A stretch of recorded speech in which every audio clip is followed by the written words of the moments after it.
Chapter 11:15. Yi Wanwan swept her eyes over the documents scattered over Yi Mufan's desk.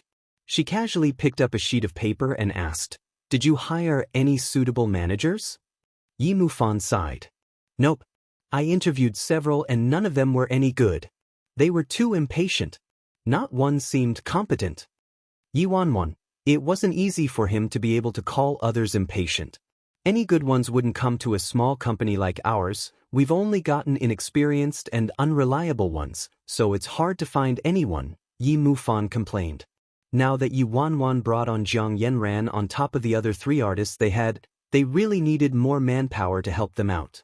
Yi Wanwan thought about it before asking, "Oh right, was there a girl surnamed Yao who came to interview today?"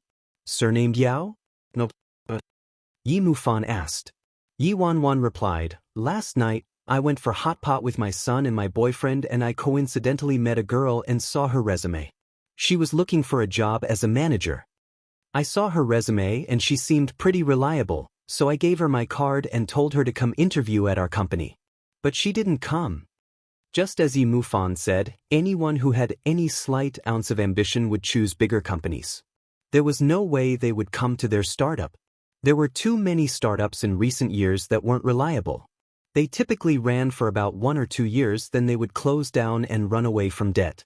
There were even some which closed down after half a month or even after 10 days or so. This was why even though the competition to get into a big company had become even more intense than before, people were still more inclined to apply for positions with them instead. But at this moment, Yi Mufan was completely focused on the part where Yi Wanwan said, "Last night, I went for hot pot with my son and my boyfriend." "Boyfriend? You only think of your boyfriend. You've never even gone out for hot pot with me, your brother?" Yi Mufan complained. Yi Wanwan frowned. "What do you mean never? Didn't I have hot pot with you last week?" Yi Mufan, "That was at home with mom and dad. We've never gone out by ourselves." Yi Wanwan, "I wasn't alone with my boyfriend. My son was there too." Yi Mufan, his heart felt so heavy that he didn't want to argue anymore. He was seriously suspecting whether this girl was lying to him or not. That kid couldn't really be her illegitimate child with that wild man, right? Yi Mufan was about to ask when the phone on his desk began to ring. It was the front desk receptionist. "Director Yi, there's a Miss surnamed Yao here looking for you. She says she's here for an interview." Yi Mufan looked stunned and he glanced at Yi Wanwan. "There's a girl surnamed Yao here. Is she the one you were talking about?" Yi Wanwan's eyes glittered. "It should be, let her in." "Okay." Yi Mufan turned back to the phone. "Let her in." After a moment, a girl knocked on the door and came in. It was Yao Jian, the girl Yi Wanwan met the night before. The girl appeared plain and looked like she would blend in with a crowd. Her hair was neatly combed and she was wearing a Chanel suit which was out of season and appeared to be rather old. It was clear she knew how heavily people in this industry focused on their style of dress, but because of her financial circumstances, she couldn't afford to buy newer clothes and could only wear an appropriate brand name outfit. Not only did she look decent, but her expression was very natural and poised, giving off a comfortable aura. "Nice to meet you, my name is Yao Jian. I previously worked at Wisdom Media and Yao Jian did a simple self-introduction. Yi Mufan looked through the girl's resume and appeared very satisfied. He glanced at Yi Wanwan, who was seated on the sofa. "Amazing, you can even find treasures while eating hot pot." Chapter 11:16. 11:16. Their company couldn't support gods, but inexperienced staff wouldn't cut it.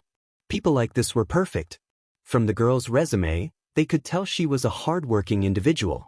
Yi Wanwan sent Yi Mufan a look, then coughed lightly before saying to Yao Jian, "Nice to meet you.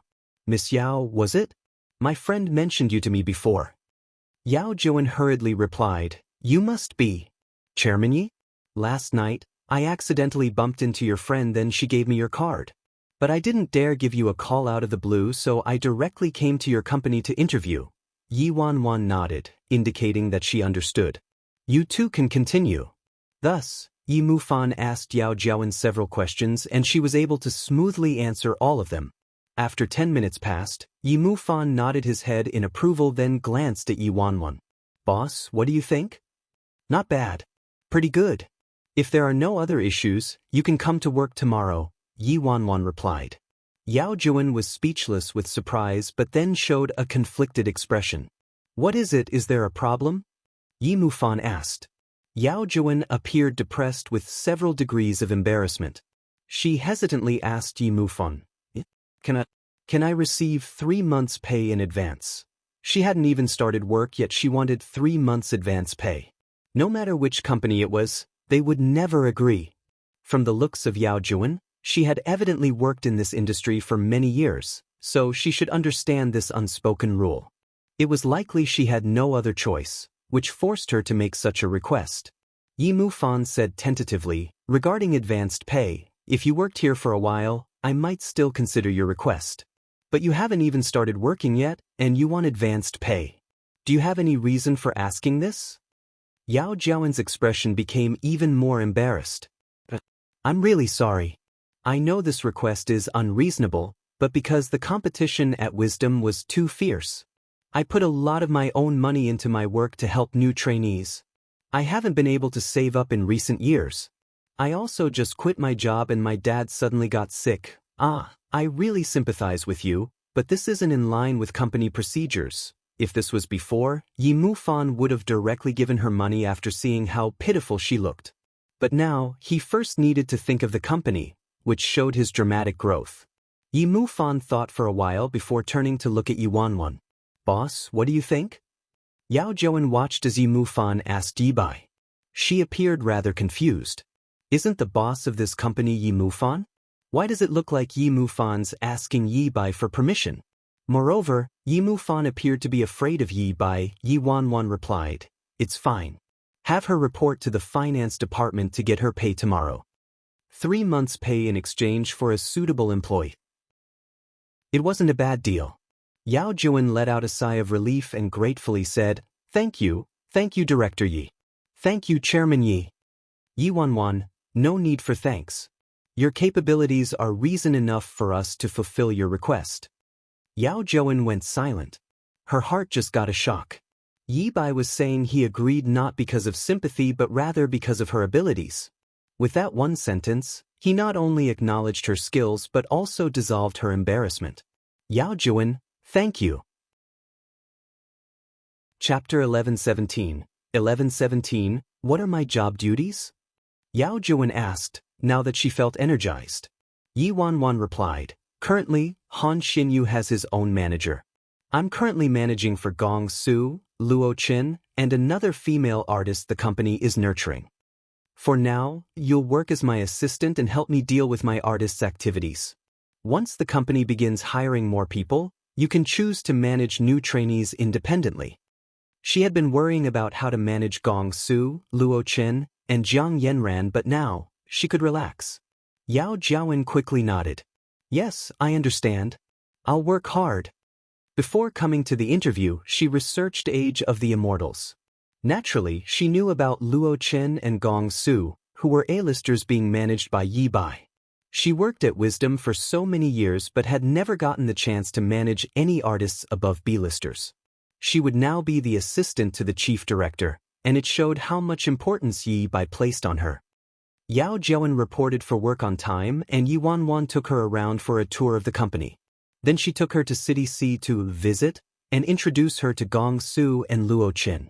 Yao Jiawen got the hang of things very quickly and didn't waste Yi Wanwan's time. She quickly began doing her work. Time flew by. Jiang Yanran smoothly began filming with the production crew and in the blink of an eye, Gong Su and Luo Chen's time at the special training camp was coming to an end. For the sake of the Golden Orchid Awards and rushing to finish before Chinese Lunar New Year, the film crew was very busy. The awards this year would be especially competitive. Gong Su and Luo Chen had been busy with special training for a long time, making the film crew unhappy, but Yi Wanwan insisted that they needed to finish their training first. Special sea forces were in the cafeteria. Yi Wanwan went over to stir things up for the last time while Yao Jiawen was considerate and brought over several types of medicine for any bruises and injuries. Gong Su gulped down a plain bun in 2 bites and as he ate, he glanced at Yi Wanwan. Everyone's getting really impatient. Brother, the pressure on you must be really heavy. But my heart hurts for you. How about we finish our training sooner? Yi Wanwan rolled her eyes at them. I don't need your heart to hurt for me, thanks. There's still one more week. Push through until training is over. Gong Su suddenly tugged on Yi Wanwan's arm. Woo. Then take pity on me. Look at me. Look at me. Before I came, I was like a fresh young flower, but now, I've worked to the point of being a spoilt vegetable. Yi Wanwan frowned in silence as she stared at the youth before her. Gong Su's change hadn't come entirely from his diet, which consisted of whatever he was given. The atmosphere he exuded had changed a lot. In the past, he was a boy, but now, he was actually giving off some manly vibes. Honestly speaking, even Yi Wanwan was surprised by how long Gong Su persisted. Although this guy would act cute and complain about wanting to go back home, in the end he still persisted. Yi Wanwan asked, "Who said that? You're even more handsome now. You were flimsy like a wildflower, but now, you're staunch and steadfast like a pine." Once Gong Su heard that, his eyes widened. Really? Really? I'm even more handsome? If Gong Su had a tail, it would likely be wagging like an electric fan around now. Yi Wanwan couldn't help but shoot him a look. Really, if you don't believe me, you can ask Juan. Yao Juan, who had been standing at the side, said, "It's true. You really are more handsome now. Although you were pretty good looking before, you give off a completely different vibe now. I think you're even better now."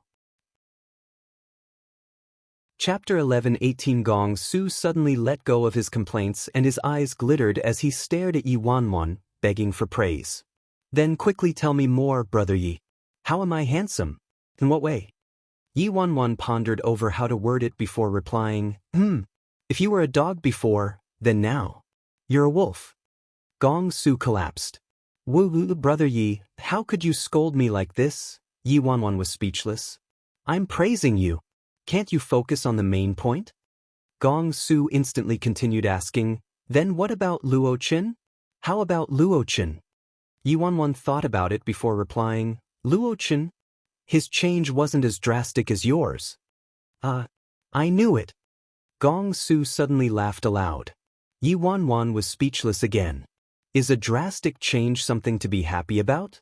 Doesn't a drastic change mean he was a bad person before? The easily appeased Gong Su was once again satisfied by a few words from Yi Wanwan. Once Yi Wanwan finished chatting, she glanced at the time on her phone. "I have something in the afternoon, so I'll be leaving first. In these last few days, make sure to work hard. I'll be fairly busy in the next few days, so if you need anything, contact Juan." Gong Su gnawed on his chopsticks as he rolled his eyes. Oh, not long after Yi Wanwan left, Gong Su instantly grabbed Luo Qin, who was beside him. "Hey blockhead, did you notice it yet?" "What?" Luo Qin impatiently glanced at Gong Su, who was acting strange. "Something's not right with brother Yi. Every time he's come to see us lately, he always leaves urgently like he's rushing to go do something. The majority of the time, it's that little mosquito who's in charge of us. Aside from us two, what else could brother Yi be busy with?" Luo Qin furrowed his brows. "What are you saying?" Gong Su's gaze darkened. "I suspect. Brother Yi got a dog behind our backs." Luo Qin, when it came to matters like this, Gong Su's instincts were oddly accurate. While Gong Su and Luo Qin were training, Yi Wanwan was focusing most of her time on Jiang Yanren. Another week passed. Gong Su and Luo Qin's training had finally come to an end. A life and death struggle stationary team began taking shots of scenery for the film. After returning from training, Luo Qin came back with a lot more muscle and everyone could see a change. As for Gong Su, his change wasn't as evident. Under the sunlight, Luo Qin appeared to have gotten darker while Gong Su remained just as pale as he was before. However, he did seem to be more energetic. If they didn't know, they would have thought he went on vacation. As Lu Qing explained the scene, Gong Su acted like a young master, sitting down while taking a selfie as he asked Dong Zai to order lunch and dinner. Afterwards, he secretly used Jiawen's kindness to get her to buy snacks for him. The entire production team, including Lu Qing, was all worried when they saw Gong Su's attitude. "Chairman Yi, now that their training's finished, they should be at their peak, so I want to film all the most difficult scenes first. What do you think, Chairman Yi?" Director Lu Qing asked. I think that's fine. On this point, Yi Wanwan was thinking the same thing as Lu Qing. Lu Qing flipped through the script then said aloud, Today, the first scene will be the most intense. It's the scene where Gong Su will fight the antagonist. Xue Xiaoyang has just entered the compound and is still his playboy self. He doesn't want to learn anything until he reaches a breaking point, causing his attitude to change and making him view his new profession earnestly. Chapter 11-19. This fight scene heavily emphasizes Xue Xiaoyang's drastic change in personality. He has to become extremely vicious, so you need to perform well. Lu Qing said. Yi Wanwan grumpily called Gong Su over when she saw him bullying Juan. Gong Su, get over here. Director Lu is explaining the scene to you. Do you understand how you have to act later? This guy had completely reverted back to his former self upon his return. Who knew if he could even get back into his role when it came time to act? Gong Su looked as though this was a trivial matter. I know. Isn't it just fighting? That's what I'm best at. Yi Wanwan, when you fight, you have to look more vicious. Understand? Is it like this? Or like this? Gong Su started wagging his imaginary tail while puffing out his cheeks like a chipmunk and making a vicious expression at Yi Wanwan. Yi Wanwan pressed her hand against her forehead. Don't act cute. This guy, can he really do it? Everything was going as planned except for this brat, Gong Su, who wasn't acting normal. She really couldn't get a handle on him. After the preparations were done, the first scene after the special training began. 3, 2, 1 and start. Lu Qing shouted. The man who was going to film as the antagonist opposite Gong Su was very tall and well-built. His body was very different from Gong Su's and he appeared to be the domineering and overbearing type. If Gong Su wanted to appear capable of suppressing him, it wouldn't be easy. After Lu Qing shouted for them to begin, the pair ran at each other. Gong Su seemed to change as soon as the clapperboard rang out.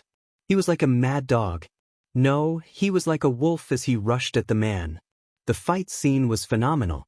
From the movements to the emotional control, everything was beyond their expectations.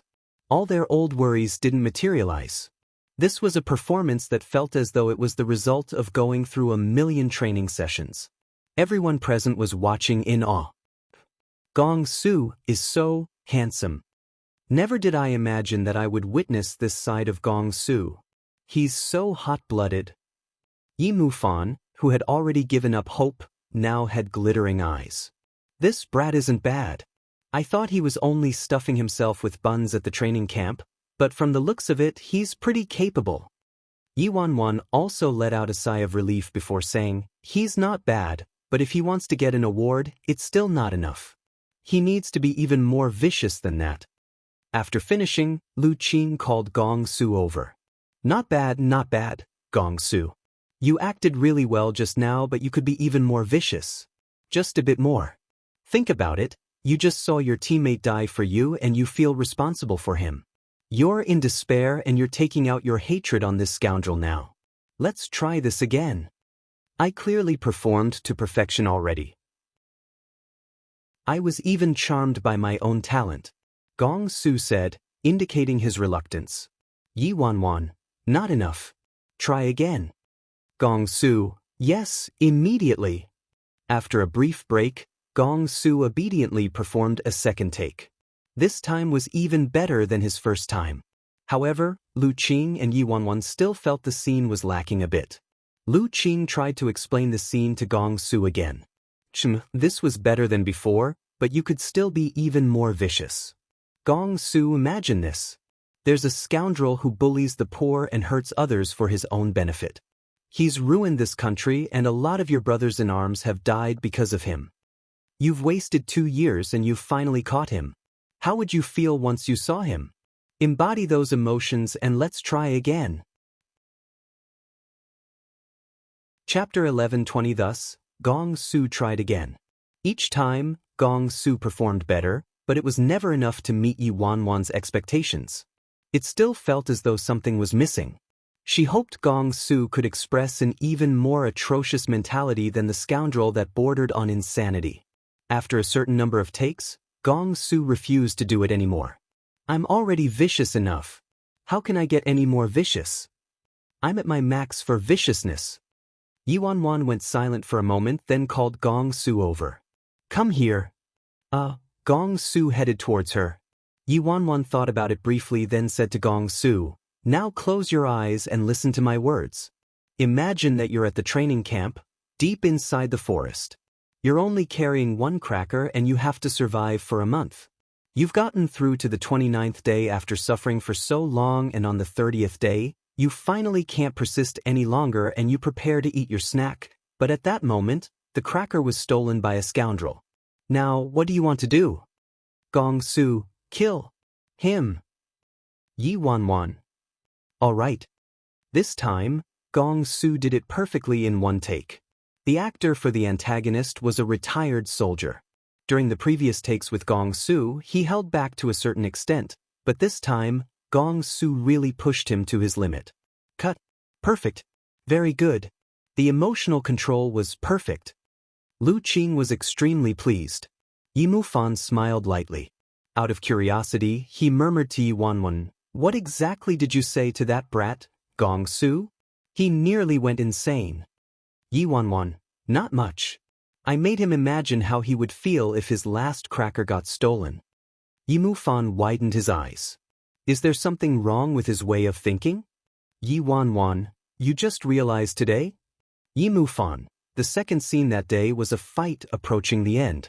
In the ending, Xue Xiaoyang, who was originally a playful, gutless coward who was sometimes cold and selfish, actually died to save a little girl. Xin Yu, who had gone through so much with Xue Xiaoyang, had come to think of him as his brother. In this scene, he would hold Xue Xiaoyang's body in despair. The focus of this scene was Luo Chen. Luo Chen only needed one take to finish. Cut. Pass. Great. Lu Qing cried out and applause erupted. Luo Chen bowed as he retracted the sadness in his expression. Luo Chen was so talented that he could already do this naturally. Yi Wanwan looked at Luo Chen, looking like a mother who had watched her son grow up. Luo Chen's rate of improvement was simply too godly. Gong Su murmured sourly, so fake. I could tell it was acting with just one glance.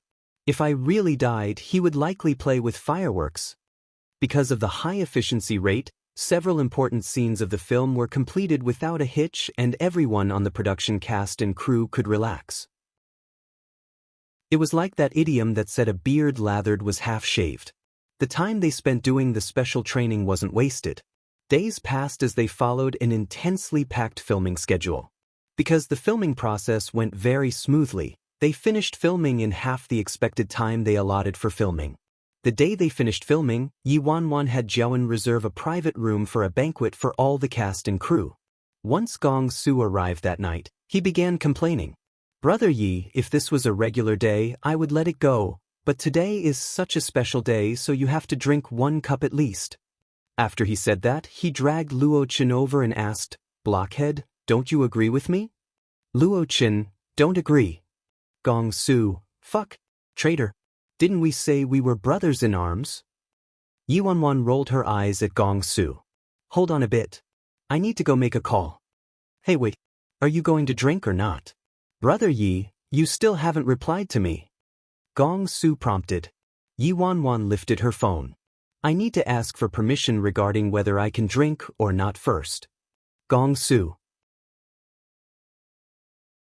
Chapter 11:21. Gong Su couldn't help but say, it's just a glass of wine. Do you have to be like that? Yi Wanwan, I have to be like this because I'm afraid of my wife. Gong Su was dumbfounded. You're a grown man. How could you be afraid of your own wife?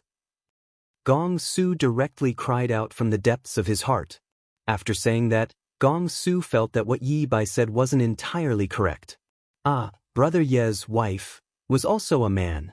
Yi Wanwan ignored Gong Su's whining and moved to a quieter area to make the call. The phone call was quickly answered. Yi Wanwan, hey, Agio. At that moment, Si Yihan was sitting on the sofa, answering the call from Yi Wanwan inside the little house of Rose. Tang Tang, who was sitting beside him, could hear that the call was from his mother. He quickly scurried over and stared intently at Si Yihan. Si Yihan glanced at the little fella, then put the phone on speaker before saying, "Ich, aren't you at the gathering?" When Yi Wanwan heard the sexy, low male voice coming from the receiver, she hurriedly replied, "Yeah, that's right. That's why. There's something I wanted to ask you about. Tonight, can I?" Si Yihan, "You can't drink." Yi Wanwan didn't even need to finish talking for Si Yihan to know what she was thinking, as though he was the bug inside her stomach. "Just a bit. Isn't it fine if I drink just a little bit? I'm really happy today. Our first movie is done filming. It's such a celebratory day, so how could there be no wine? A banquet to celebrate the end of filming without drinking isn't lively." Even if Gong Su hadn't said anything tonight, Yi Wanwan had already prepared to drink. Si Yihan, who had strict morals, didn't waver under Yi Wanwan's excuses and only retorted back with one word, "No." Yi Wanwan didn't give up. Rules are dead, people are alive. Can't you break the rules just this once? Please?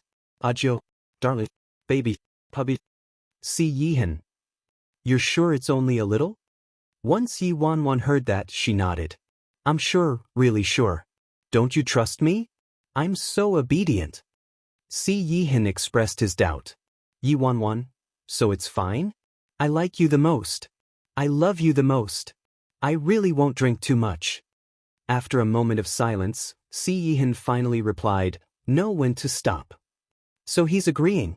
Yi Wanwan instantly became overwhelmed with happiness. "I knew you were the best." Tang Tang, who had been listening to his parents' entire conversation, was now staring at Si Yihan with a look of disapproval, as if he was telling his daddy that he had no principles. "Daddy, you don't keep your word. This isn't right. Drinking is bad for the body," the little fella said sternly. Si Yihan frowned and glanced at the little fella before handing the phone over. "You can try." "Sure, I'll try." The little fella harumphed as he took the phone. "Mommy." Once Yi Wanwan heard Tang Tang's voice, she felt as if she couldn't be any happier. "Tang Tang, do you miss Mommy?" "Yes, Tang Tang misses Mommy," the little fella honestly replied. As the little fella listened to his mommy's voice, his stern face gradually became soft and adorable. "How are you so obedient? Baby, sleep first and don't sleep too late. Mommy will quickly finish up and come sleep with you." "Ichem, don't worry, Mommy. Tang Tang will take good care of himself.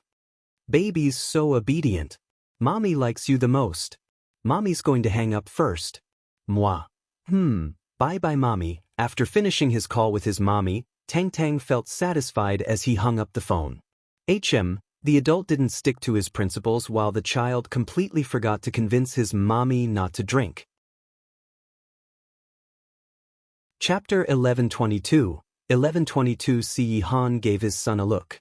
The little fella, who had just complained to his daddy, seemed to finally realize he had forgotten his mission and was pressing his lips together in frustration. But once he thought back to his phone call with his mommy when he could hear her voice, he brightened up.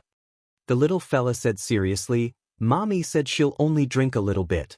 Mommy knows her limits. The books say that drinking in moderation is fine." Si Yihan had a headache and put down the documents in his hands. "She'll naturally be fine. It's other people who aren't going to be fine." After a moment, Su Yi, Feng Xian Yi, 11, and a group of team leaders marched over to give Si Yihan their weekly reports. Once the group of people reported what they had to say, they prepared to leave, but Si Yihan ordered them to stop. Si Yihan, wait a minute. Su Yi, 11, and everyone else stopped in their tracks. Su Yi asked, "Ninth Master, do you still have orders for us?" "All of you are going to accompany me when I pick up Wanwan later," Si Yihan said. "Yes, Ninth Master." Su Yi replied, but he went silent because he noticed Si Yihan just said, "All of you." "Su Yi, how many need to go?" Si Yihan, "Everyone." Su Yi was shocked. "All of us need to go?" Si Yihan, "Yes." Su Yi, the bodyguards all looked at one another. Wasn't it a bit much if all of them went? Despite the doubt in their hearts, they didn't dare question the master's orders. They merely thought he was too doting on Miss Yi. At that moment, Tong Tong's footsteps could be heard as he came downstairs. "Daddy, I want to go pick up Mommy too." Although Su Yi told them all beforehand about this child, everyone still sweated when they heard the word, Daddy. In the crowd, Feng Xianyi was silently staring at the kid and cocked his brows when he heard the child call out for his dad. Si Han glanced at the little fella. Did you forget what Mommy said? Tang Tang looked down. Mommy said Tang Tang needs to sleep. Tonight, Mommy is going to drink. Mommy's a girl and coming home after drinking isn't safe. Tang Tang wants to go pick up Mommy. Once the bodyguards heard the little boy's words, nearly all of them looked up with expressions of disbelief on their faces. What? Miss Wan Wan is drinking? It was as though a storm was thundering throughout the living room. Everyone was shocked. Steward Su, what's going on? Why would Miss Wan Wan drink? Didn't Master ban her from drinking? How could she be drinking? 11 urgently asked Su Yi in a low whisper. That's right, Steward Su. How could Miss Yi be drinking? How could Master let Miss Yi drink? Everyone scurried over to Su Yi like a herd of ants. Su Yi was also shocked. How do I know? I only knew Miss Wan Wan was going to a banquet to celebrate the end of filming for her movie. How could I know that Ninth Master would allow her to drink? No wonder Ninth Master's taking so many people to pick her up. He must be scared Miss Wan Wan will drink too much and go crazy. Who could hold her back? Is bringing all these people just a precaution? Please. Even we can't hold her back. If we go, we'll only be offering our heads. In the end, Tang Tang kept his promise to his mommy and went upstairs to sleep. As for Su Yi, 11, Feng Xianyi and everyone else, they could only follow their master like lost souls as they went to go pick her up. Chapter 1123. 1123 At this moment in time, inside a reserved room inside a certain bar in the Imperial City. Cheers. The first glass is for successfully finishing our movie. The second glass is for me, who will soon gloriously sit on the throne for Best Actor. Cheers. Tonight, Gong Su was very vivacious and in a short amount of time, he finished a huge bottle of wine by himself. It wasn't enough for him to drink alone and kept dragging Yi Wan Wan to drink along with him. Han Xinyu was observing from the side with a frown. He headed over with a glass of wine. Gong Su, that's enough. I'll drink with you. Yi Bai can't drink that much. No, I want Brother Yi to drink with me. As Gong Su said this, he rushed over to Yi Wan Wan. Brother Yi, can I ask you some questions? What do you want to ask? Yi Wan Wan swirled the wine in her glass as she glanced at Gong Su. Although Yi Wan Wan hadn't drank too much and was drunk, however, under the dim lighting, her glittering eyes were alluring and made people want to cross the line. Gong Su didn't know why he reddened the more he observed her and was dumbfounded. Yi Wan Wan, say something. Gong Su didn't return back to reality until Yi Wan Wan's prompted him and he drunkenly asked, Brother Yi, do you have a lighter? Yi Wan Wan didn't smoke so naturally, she didn't have a lighter. Thus, she replied, Nope. Gong Su then muttered, Nonsense. Then how did you light a fire in my heart? Yi Wan Wan had black lines all over her head. Han Xinyu, Luo Qin, Brother Yi, I have a super ability, a really amazing super ability. Do you know what it is? Gong Su asked again. Yi Wan Wan raised her brows. What is it? Gong Su, super? I super duper like you. Yi Wan Wan and everyone else. Gong Su continued staring at Yi Wan Wan. Brother Yi, last one. It's really the last question. Do you know what I like to eat? Yi Wan Wan rolled her eyes. You like to eat everything. Gong Su, that's not true. I like to stare at you with infatuation. Yi Wan, this fella must be stupid drunk. He's actually flirting with me like I'm a woman. The crowd was all watching Gong Su in his drunken stupor amusedly, laughing aloud together. In the corner, Fei Yong couldn't stop chuckling and said to Han Xinyu who was sitting beside him, This brat, Gong Su. If I didn't know better, I would have thought he was gay. Han Xinyu acted as though he didn't hear what his manager said and instead, he stood up and headed towards Gong Su and Yi Wan Wan.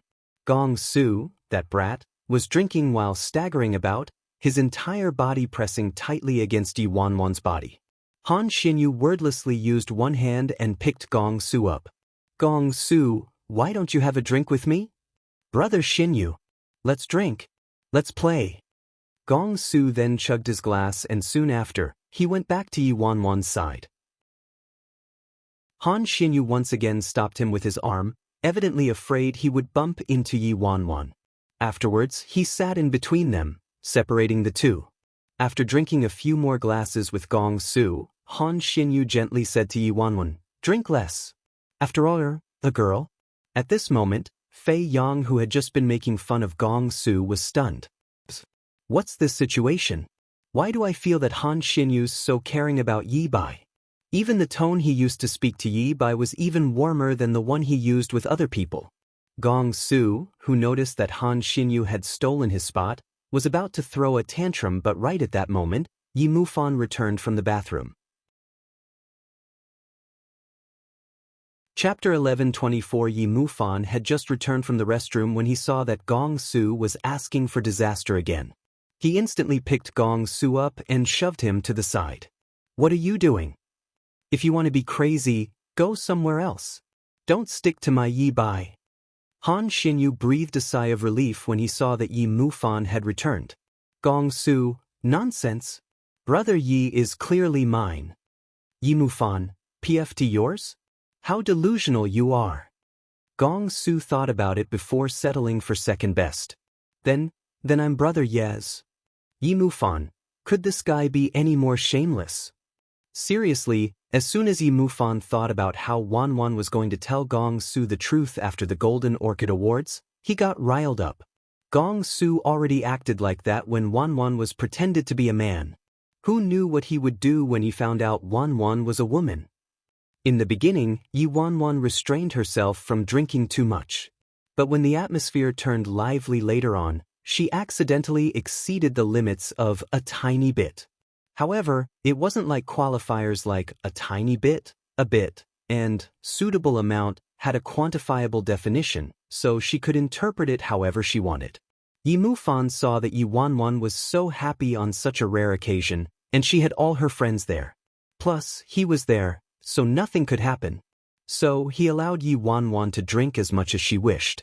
Gong Su plastered himself to Yi Wanwan like superglue. "Brother Yi, come, drink. Keep drinking." Yi Wanwan was already tipsy by now.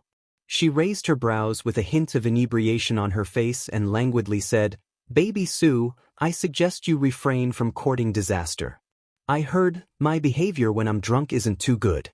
When I drink too much, I like to hit people." Han Xinyu, cough. I can attest to her terrible drunk behavior. Gong Su was completely nonchalant. "That's great. I like having you hit me." Fei Yang, the onlooker. Fei Yang seriously suspected Gong Su had turned gay. However, even if it was true, it was no wonder with Yi Bai's looks. TSK. Hold on. His Xinyu treated Yi Bai so gently and specially. Could he also be? A chilly feeling instantly surged through Fei Yang's body. He can't. I must give him a thorough reminder later. He can't err. At the same time, Si Yihan's troop of cars was already parked close to the bar.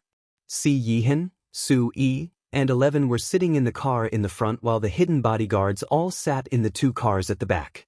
A slender youth secretly left the car and ran to a supermarket. He came running back shortly after. "Did you buy it? Did you buy it?" everyone asked with haste. I bought it. I bought 3 cups. The owner said this sobering tea was especially effective. The slender youth hurriedly said, "Ah, just the sobering tea alone won't do, all right?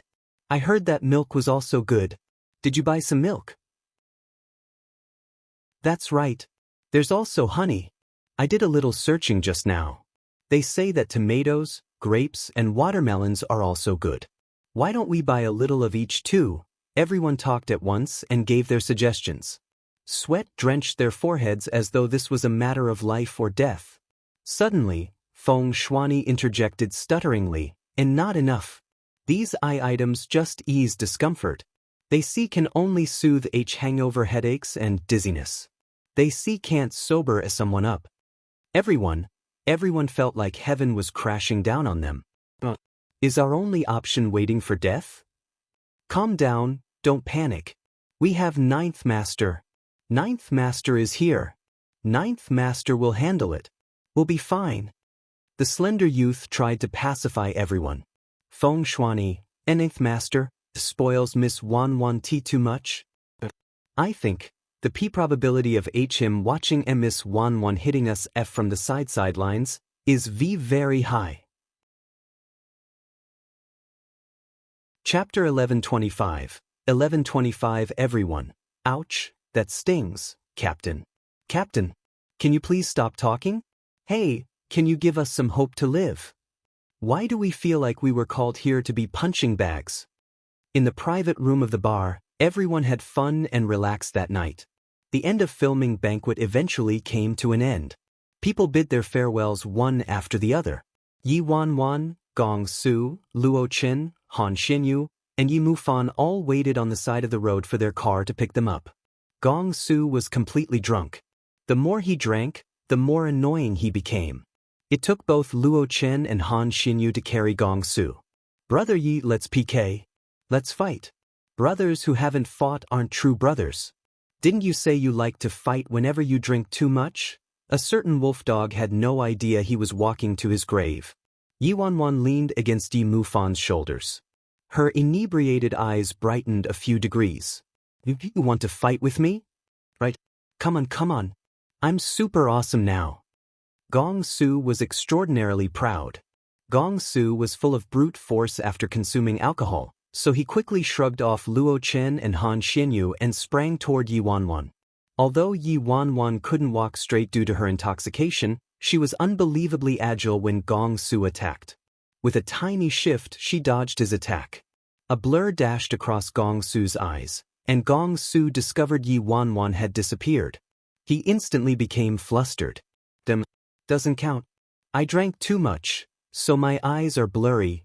Gong Su continued to deliver punches to Yi Wanwan. However, it was like Yi Wanwan could predict his next moves and dodge them every time. Several dozens of moves later, Gong Su hadn't managed to touch even a corner of Yi Wanwan's clothes. Instead, he ended up exhausted and gasping for air. Yi Mufan was planning on pulling Gong Su away, but when he saw that Gong Su was at a complete disadvantage, he decided to watch the show from the sidelines. Wanwan had practiced martial arts before and was quite good at it, so she shouldn't have any problems dodging Gong Su's attacks. On the other hand, surprise flickered through Luo Chen's face. Yi Bai looked too refined normally, like an aristocratic young master who led a pampered life. Luo Chen hadn't known Yi Bai was this skilled at martial arts. Although Gong Su was drunk, his fighting skills were enough to handle normal people after his training. However, he couldn't even land a single hit on Yi Bai. Gong Su was unwilling to accept this. He turned braver with each failure. But I refuse to accept it. I'll beat you up. After fighting Gong Su for a while, Yi Wanwan looked bored and impatient. When she saw Gong Su attacking again, she pursed her lips. This time, she didn't dodge and swung her fist instead. In the next second, there was a resounding bang. Yi Wanwan's fist brushed past Gong Su and smashed onto the giant Land Rover off-road vehicle behind Gong Su like a clap of thunder. Her fair and dainty hand forcefully created a large crater on the hood of the off-road vehicle. Immediately after, a puff of dark smoke rose from the hood. Even the engine was damaged. Gong Su, Luo Chen, Han Xianyu, Yi Mufan. What the hell is this? When Gong Su heard the loud sound, he reflexively turned around and looked. Gong Su stared at the smoking hood with its large dent in a daze and instantly sobered up. After being dumbstruck for 1 second, 2 seconds, 3 seconds, Gong Su screeched like a startled cat. He dashed behind Luo Chen and wrapped himself around Luo Chen. Help! Chapter 1126. 1126 At the same time, in a car nearby, Si Yihan, Su Yi, 11, Feng Shuani, and the hidden bodyguards of the Si family all watched as Yi Wanwan smashed a large dent on the car. All the hidden bodyguards, please protect me, Buddha. A dead silence enveloped the area. As Luo Chen stared at the large crater on the car, he was also dumbstruck and forgot to push Gong Su away. He hadn't drunk that much alcohol tonight, so he clearly saw the large crater on the car. It absolutely wasn't an illusion. Was this a feat that could be accomplished by a human? Han Xianyu's expression was identical to Luo Chen's. Han Xianyu only knew that Yi Bai liked to flirt with people regardless of their gender when he was drunk. He didn't know Yi Bai could be so violent. Yi Mufan looked at the large dent, then at his unsteady sister before madly rubbing his eyes. Gong Su didn't dare to approach Yi Wanwan at all and hid behind Luo Chen as best as he could. He begged, "Brother Yi, I was wrong. Brother Yi, I don't want to be beaten. I don't like to be on the other end of your fists at all. Don't misunderstand. Would he still be alive if Yi Bai's punch landed? Damn, what's going on?" This, Yi Mufan finally reacted and shot toward Yi Wanwan like a bolt of lightning. "What? Yi Bai? Are you okay?" Han Xianyu also hurried over and quietly asked Yi Mufan, "Did she act like this after drinking before too?" Yi Mufan was stupefied. "If she drinks too much, she'll go on a rampage. But it's never been this crazy. This was utterly insane. Did he have a fake sister?" When Yi Wanwan saw Yi Mufan leaning close to talk to her, she narrowed her eyes, which were full of yearning. "What? You want to fight with me too?" Pure survival instinct pervaded Yi Mufan, and he quickly waved his hand in negation. No. I don't want to." Yi Wanwan glanced at Yi Mufan and felt that his face was quite pleasing to the eye, so she leaned toward Luo Chen. "Then, how about you?" Due to Yi Wanwan's sudden approach, Luo Chen's eyes clashed into her unbelievably beautiful eyes and felt all the air leaving his lungs. He didn't dare to breathe too hard, let alone speak. Yi Wanwan stared at the youth's handsome and helpless face and pulled back. She pursed her lips as she said, "Forget it. You're good-looking, I won't hit you." Luo Chen, when Gong Su heard that, he nearly fainted from crying too hard. "Brother Yi, I'm also very good-looking. Why were you so mean to me? My Land Rover, my little car." You hit the car, but it's my heart that hurts." Yi Wanwan ignored Gong Su and turned to the forgotten Fei Yang. She sized him up before deciding, "You then. You aren't good-looking." Fei Yang was about to cry. "Ooh, you can't discriminate against me like this, all right? I'm just slightly worse-looking. Wait, no, I'm also very handsome, all right? It's just not apparent because of their looks," Fei Yang finally realized. Yi Bai was especially fond of good looks when he was drunk. Everyone present, including Yi Mufan, was all very handsome. He was simply a bit more average, but that didn't mean she could discriminate against him because of that and hit him, right? Fei Yang wanted to say that his HP took a critical hit. "Help, save me." Fei Yang's bladder was about to leak as he stared at the large hole on the car. Han Xinyu shot forward. "Yi Bai." When Yi Wanwan saw Han Xinyu, her eyes instantly brightened. The man was as gentle as jade and had a soft temperament. He made the people around him feel like a spring breeze was brushing over them. "Yi Wanwan, little big brother, do you want me to tell you your romantic fortune? My fortune-telling is super accurate." Han Xianyu.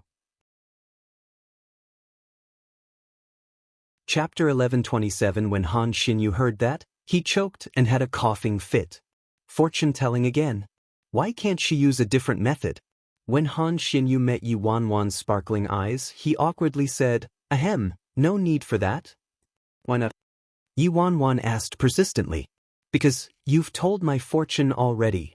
Regret appeared on Yi Wanwan's face when she heard this. "Really? Why don't I tell another fortune for you? Your life is missing." Yi Wanwan was about to continue when Han Xinyu hastily interrupted her after seeing something behind her that caused his pupils to contract. "Cough, Yi Bai. Look behind you." Yi Wanwan looked behind her. Then she saw a person standing next to the black car parked behind her. The person's expression was colder than the night air. Yi Wanwan blinked. Then she blinked again. Her eyes were completely glued to the man's face.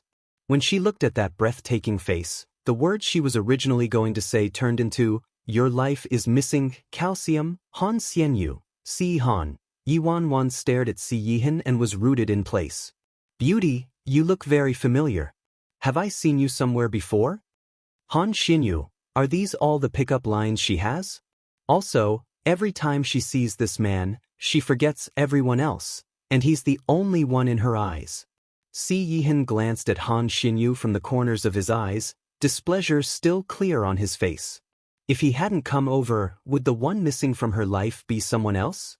Yi Wanwan looked at the man in front of her and asked tirelessly, "Beauty, beauty, do you have a wife?" Si Yin stared at a certain aggravating girl and icily said, "I do." Yi Wanwan's face turned cold almost as soon as Si Yihan finished talking. In the next second, Yi Wanwan's eyes shot toward 11, who stood behind Si Yihan, as sharp as a blade. "Is it him?" 11 pointed at his nose with wide-open eyes. "Huh." Yi Wanwan's eyes were chilly as she declared while enunciating each word clearly, "You soon won't have a wife." 11 felt like the blood in his veins had turned to ice. "What? It's not me. What's happening? Why did I get shot even though I'm a bystander?" Yi Wanwan didn't listen to 11's explanation at all. With a flash of her body, she charged swiftly toward 11. Every attack of Yi Wanwan's was fierce and full of killing intent, as though her opponent had stolen her wife.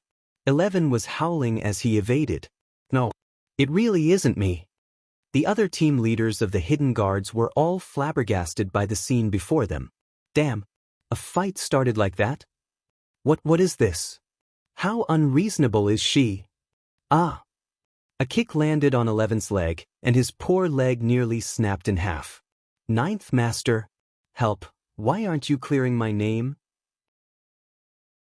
To 11's despair, his ninth master just looked on as Miss Wanwan called another man Little Big Brother, and complimented him as being good-looking. Hence, ninth master was embroiled in the fires of hell and didn't hear his plea for help at all. Similarly, Miss Wanwan had turned her hell mode on after becoming drunk. 11 couldn't fend for himself any longer. If this continued, he would really lose his life. 11 was at an utter loss. When he saw that Yi Wanwan was being serious and sending fatal blows his way, he instantly pointed at the other hidden bodyguards behind him. "It's not me. It's really not me. It's them." Chapter 1128. 1128 them? They all are? So many people? The second Yi Wanwan heard 11, a murderous aura pervaded every inch of her already chilly face. One of the team leaders was spooked out of his mind and shouted, "Shit! 11! Aren't you too evil?" 11 saw that Yi Wanwan finally stopped attacking him and he bent over, out of breath as he leaned on his knees. He didn't care about his teammates' anguished accusations at all. He continued telling Yi Wan, "Really, it's them. I'm not lying to you. Brothers should suffer together, alright? Why should I be the only one getting beaten? Great. Then I'll do away with all of you." Yi Wanwan's voice sounded like it came from the pits of hell. In the next second, Yi Wanwan charged toward Feng Shuani and the other hidden guards, sending them scrambling over each other. As for their boss, Si Yihan, he acted as Feng Shuani predicted. He really watched uncaringly as they were beaten black and purple. The only thing written on Yi Wanwan's face was, "Kill one if there's one, kill a pair if there's a pair." Her possessiveness was terrifying. Also, were they imagining things? Why did it feel like Miss Wanwan's killing power increased by a lot? Nearby, Gong Su and his group were all flabbergasted. If that punch to the car just now was a surprise, the present state was a complete fright. Gong Su was stupefied as he muttered, Did Brother Yi drink fake alcohol?" Luochen, Yi Mufan's feeling that he had a fake sister intensified. Although he knew his sister was quite talented and a lot of coaches complimented her, he didn't expect her to be this terrifying. She fought solo against so many people that looked like skillfully trained bodyguards. A swish was heard in the air. Yi Wanwan did a round kick with the strength of 1,000 bulls, aiming for the slender youth who went to buy sobering tea earlier. The slender youth caught the hole in the Land Rover from his peripheral vision, and his face turned dark as mud. With that strength, if this kick landed, his head would explode. "No, it's not. It's not me." The slender guard shouted in the nick of time. He pointed in a random direction. "It's him. It's him." Yi Wanwan's icy eyes followed the direction of the slender guard's finger. Gongsu. Gongsu, who was suddenly being pointed at, was dumbfounded, and coldness enveloped him. Shit. If Gongsu knew Brother Yi would be so scary after drinking, he wouldn't have pressured Brother Yi to drink no matter what. Yi Wanwan's chilly gaze shot toward Gongsu again. Gongsu felt his hair standing on end from the stare. He was stunned for 3 seconds before he decisively hugged Luochen. No. It's not me. I have a wife already. He's my wife. Luochen. Luochen thought the hug was incredibly distasteful and subconsciously wanted to push Gongsu away. Gongsu hugged Luochen like he was an oasis in the middle of the desert and refused to release him. If you dare to push me away, I'll say it's you. Stop moving. At the key moment, Gongsu's shamelessness saved his own life. Yi Wanwan continued to attack the other hidden bodyguards with increasingly frightening power. She didn't care whether they were the ones she was looking for. She would rather kill them wrongly than spare them. It's not me. It's really not me. That's right. It's not us. It's yourself, all right? You're having a couple's fight, so why are you dragging us into it? This was truly the embodiment of the saying, when the city burns, it's the fish in the moat that suffer. Chapter 1129. Everyone was in danger. Gongsu's shameless move was like a ray of hope in the darkness. Light shone from the slender guard's eyes. He was still bent over and breathing heavily. He looked at 11 and asked, 11? Division Leader 11. Since there aren't any girls here, why don't we pair up? I'll reluctantly be gay if it's just for a while. When 11 heard that, his face was darker than the bottom of a pan. I'd rather be killed by Miss Wanwan. As expected, Gongsu's flirtatious and unscrupulous actions couldn't be replicated by just anyone. Si Yihan was originally approaching them with fury roaring in his chest, but when he saw Yi Wanwan explosively and murderously eliminating his harem, his destructive fury unwittingly mellowed. When Su Yi saw how Miss Wanwan was getting more vicious the more she beat the guards up while his master's expression eased and even looked a little happy as he watched the spectacle, he silently lit a candle for the guards. It was a rare occasion that Miss Wanwan was the jealous one and she was going on a violent rampage too. They shouldn't count on Master to rescue them. Su Yi was lighting candles for the other people when he suddenly saw a shadow charging toward him. Ah! Su Yi nearly fell on the ground but first. You're the legitimate wife? Yi Wanwan stared at Su Yi, her eyes glowing with murder. Su Yi was dumbfounded. No. It's not me. I have nothing to do with this. It's you. How could Yi Wanwan be willing to listen to him? Her eyes were fiery red and she angrily approached him with the intention of beating him up. Ninth Master, Su Yi was terror-stricken. The second before Yi Wanwan's fist landed on Su Yi, Si Yihan grabbed her wrist and stopped her attack. Su Yi glanced at the fist that was stopped a centimeter from his face and abruptly breathed a sigh of relief, on the verge of collapse. Yi Wanwan stared at Si Yihan intently, the one who saved Su Yi, and was about to explode on the spot. She ferociously asked, "Would your heart hurt if I hit him?" What the hell? Su Yi was about to bawl. He shook his head like a rattledrum. No. No. That's absolutely not it. What kind of logic is this? I'm going to kneel at her feet. Si Yihan looked at how Yi Wanwan was about to burst with rage, and the lingering fury in his heart was snuffed out. His broad hand covered her small hand, his pitch-black eyes reflecting her infuriated expression. His low and rough voice lightly drifted in the night. My heart aches for you. Does your hand hurt? Even the car ended up with a hole from her punch, but her hand remained fair and dainty without the slightest sign of broken skin. Yi Wanwan was almost instantly mesmerized by Si Yihan's beauty. Her expression was hesitant as she asked, You want to climb my wall? Yi Wanwan's voice was still androgynous, but it was returning to the soft and pure voice of a girl.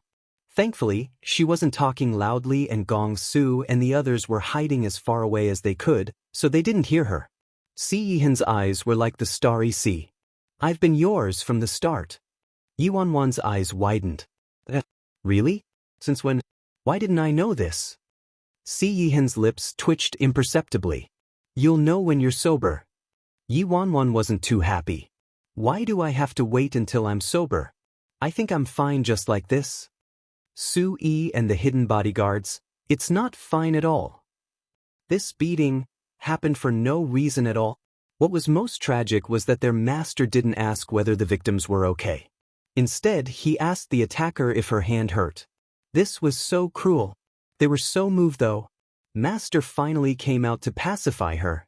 This was the first time they ate dog food so willingly. This was life-saving dog food. Chapter 1130. Si Yihan patted Yi Wanwan's head. Let's go home. Yi Wanwan's eyes sparkled. You're home. Si Yihan's dark eyes turned darker, and he repressed the impulse to kiss her. Our home. Yi Wanwan didn't want anything else. She nestled into the car on her own. Some distance away, Yi Mufan finally regained his wits when he saw Yi Wanwan entering the black car. Damn. Bastard. Get back out here. How could you randomly enter someone's car? Yi Mufan quietly cursed and rushed forward. By the car door, Yi Wanwan tilted her head as she looked at him. Who are you? Yi Mufan was nearly angered to death. Shit. I'm your fucking brother. I don't know you.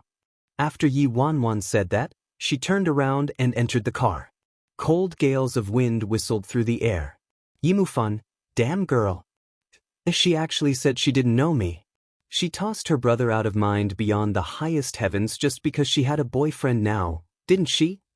Si Yihan's eyes rested on Yi Mufan for a second before he reached out to protect the top of Yi Wanwan's head as she entered. Then he followed her into the car too. Soon, the black cars disappeared into the night. Only then did Gong Su and the others run out from their hiding places. Gong Su cautiously looked ahead of him. They left. Luo Chen instantly threw off Gong Su's arms. Yi Mufan angrily pulled Gong Su toward him. Bastard, what kind of drink did you give her?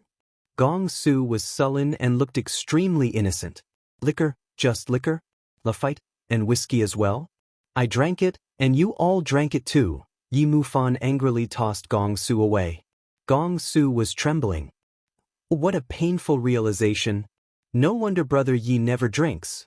I won't force Brother Yi to drink ever again. Next time?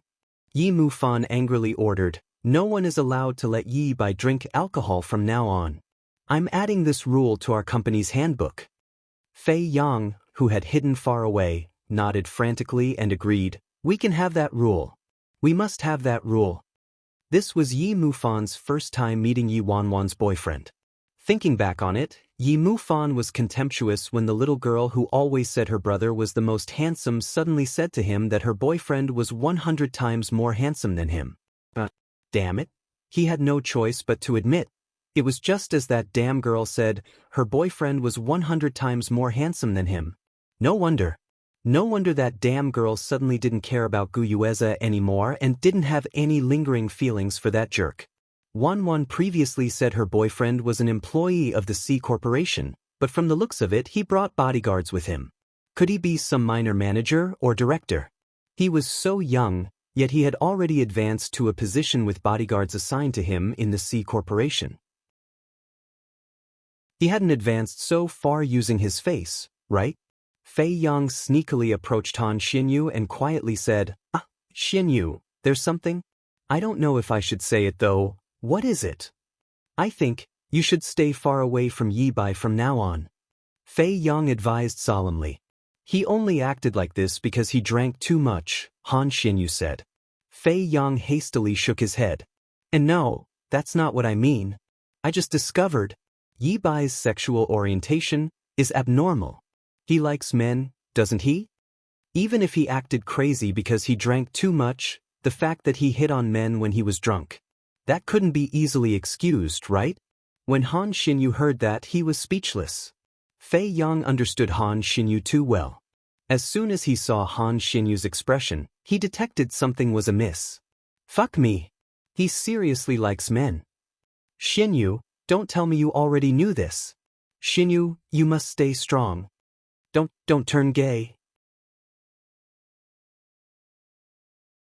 Chapter 1131. After the bout of utter chaos, the group finally escorted their future mistress home. Everyone was extremely cautious and stayed far, far away from Si-Yihan, afraid of bringing disaster upon themselves. After Su-Yi got out of the car and opened the car door for his master, he instantly retreated 3 meters away and didn't dare to even glance at his master. If their ninth master ate vinegar by the tank, then Miss Wan ate vinegar by the ocean. Also, she tossed the blame anywhere and everywhere, so you never knew when it would land on your head. Too terrifying. Yi Wanwan was walking with Si-Yihan's help. She was halfway to the main door when she suddenly looked back. Si-Yihan asked, "What is it?" Yi Wanwan intently stared at the hidden bodyguards behind them and said pensively, "I'm still worried. I should just beat them to death." Si-Yihan, the hidden bodyguards? How could you do that? What did we do wrong? Yi Wanwan pondered over it a little longer before waving her hand. "Forget it. I won't beat them." The hidden guards were joyous. "That's great." Did Miss Wanwan's conscience return? Just as the hidden guards thought that, they heard Yi Wanwan say, "It'll waste time. Every minute of the wedding night is worth 1,000 gold. The hidden bodyguards, they were going to die either way. They would either die from a beating, or die from overeating dog food. With that, Yi Wanwan finally stopped wasting time on the people behind her and happily entered the house with Si-Yihan. At this point in time, Yi Wanwan's wig was already ditched in the car and her jacket was pulled every which way. As soon as the door closed after them, she pressed Si-Yihan against the wall and was about to pounce on him. However, she was stopped halfway there. He ordered, "No fooling around yet. Drink some sobering tea first." Otherwise, her head would feel like it went through a blender again when she woke up the next morning. She never learned from her mishaps. Before Si-Yihan went to pick her up, he had people prepare some sobering tea, so it was currently sitting on the coffee table in the living room. Si-Yihan walked over and touched the porcelain bowl. The temperature of the tea was perfect. "Drink it." Si-Yihan handed the sobering tea to her. Yi Wanwan stared at the bowl in Si-Yihan's hands in a daze. She was astonished. "You didn't take me home to sleep with me? You brought me here to drink tea?" When Si-Yihan saw her bitter expression as though she'd been cheated, his face darkened. "Liar. I won't drink it." Yi Wanwan expressed her desire that she would rather die than submit when she discovered she had been deceived. "Drink it. Otherwise, your head will hurt tomorrow morning." "I won't. I didn't come here to drink tea. I knew it.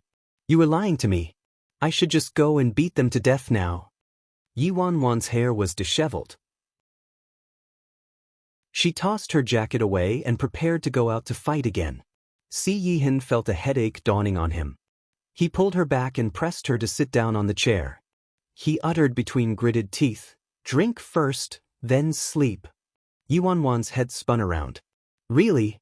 "Yes." Then Si-Yihan raised the soup spoon to her lips. Yi Wanwan finally calmed down and obediently started drinking it. She didn't know how the sobering tea was prepared, but it was both sweet and sour and tasted very good. After she drank a spoonful, her eyes squinted like a content cat. Si-Yihan fed her spoonful by spoonful, and Yi Wanwan glanced at Si-Yihan after every spoonful. Toward the end, Yi Wanwan appeared to have grown impatient and snatched the bowl from Si-Yihan. Then she gulped it down. After finishing the tea, Yi Wanwan handed the empty bowl to Si-Yihan. I finished. Done now? Can we sleep now?" Si-Yihan. Chapter 1132. 1132. Si-Yihan's eyes were like a cold pool of bottomless water as he looked at her and said, "Come here." Yi Wanwan pounced like a tiny cannon as soon as she heard him. Si-Yihan's body leaned back a little from the impact, and 2 of the buttons on his dress shirt loosened. When Si-Yihan met her glittering eyes, he gently looped a hand around her waist. His tone was uncommonly gentle. "Let's talk." Yi Wanwan's brows furrowed. "You said we'd sleep after I drank it?" "Yes, I said that, but let me ask you a question first." There was a bewitching quality to Si-Yihan's voice. This trick was obviously very effective. Yi Wanwan obediently nodded. "Okay." Si-Yihan watched her face as he quietly asked, "Do you like me or do you like my face?" "Your face," Yi Wanwan answered without hesitation. Si Yihan's eyes narrowed imperceptibly. A second later, he buttoned his shirt as though everything was normal. Sleep by yourself. The second Yi Wanwan heard Si Yihan's words, she felt like thunder clapped across a clear sky and was dumbstruck. Why? Si Yihan walked upstairs, even his back showed his anger. Yi Wanwan was stunned for a moment before chasing after Si Yihan. When she realized she couldn't catch up due to the speed of his long legs, she pushed off the stair railing and leaped forward, landing in front of Si Yihan and blocking his path. Yi Wanwan asked, "Why?" "Figure it out yourself."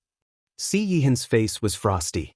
Then he coldly entered the bathroom without another word. Bang! The door slammed on Yi Wanwan. Grievance bubbled up inside and she angrily jumped onto the bed and hugged the comforter.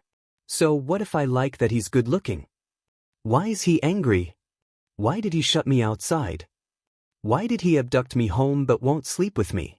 Yi Wanwan was furiously scratching the comforter when she suddenly felt something soft squirming underneath her. Yi Wanwan bolted up from fright.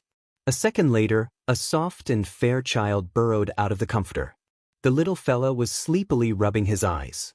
When he saw Yi Wanwan, he dazedly sat there and blinked from still being half asleep. When he saw who it was, all his sleepiness dissipated. Brilliant joy sparkled in his eyes, and he instantly crawled up and sprang into Yi Wanwan's arms. "Mommy!" Yi Wanwan was utterly dumbstruck when she saw the little child who burrowed out of the comforter without any warning, unexpectedly leaped into her arms and called her Mommy. Si Yihan was calming himself down inside the bathroom when he suddenly heard her miserable scream from outside. "Ah!" Si Yihan opened the door and shot out of the bathroom. What happened? Si Yihan had a fierce expression on his face. Then he saw that Yi Wanwan was staring at the child in her arms with a pale and panic-stricken expression. What is this thing?" Si Yihan. Si Yihan exhaled in relief while also rubbing his forehead with exasperation.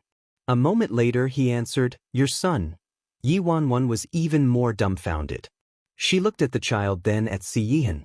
"Who birthed him?" Si Yihan's face turned a few shades darker. "You." Si Yihan thought, "How could it be me who birthed the child?" Yi Wanwan shouted, "Impossible! How could we have a son before we've even slept together?" Chapter 1133. Yi Wanwan said, "That's illogical." Si Yihan's face turned darker. It was wondrous that she still knew that was illogical despite how drunk she was. "You're lying to me again. I've never birthed a child." Yi Wanwan was firm in her disbelief. Baby Tang Tang, who had just woken up, felt like thunder was clapping across a clear sky. "Mommy said she never birthed me." Tong Tong's face turned ghastly white and tearful. "Mommy, you don't want Tang Tang anymore?" The child was delicate and soft like a glutinous rice ball, and he was wearing fuzzy cartoon pajamas. His cheeks were tender and soft, eliciting an urge for Yi Wanwan to pinch and kiss them. Yi Wanwan inexplicably felt an urge in her hands and almost couldn't stop herself from hugging and kneading the child. Yi Wanwan had a stern and resolute expression as she stared at the tiny child and said, But I didn't birth you." Tang Tang jumped into Yi Wanwan's arms and looked up with an anguished expression. "Mommy gave birth to Tang. Tang Tang is Mommy's baby." Mommy said that, and so, the tiny dango clung to her arms like that, warmly and softly. Yi Wanwan said, "I think birthing a child without sleeping together is actually quite normal." Si Yihan, Mommy. Yi Wanwan couldn't hold back any longer. She kneaded the tiny child in her arms, then sought verification from Si Yihan with sparkling, starry eyes. "So cute, so cute, so cute.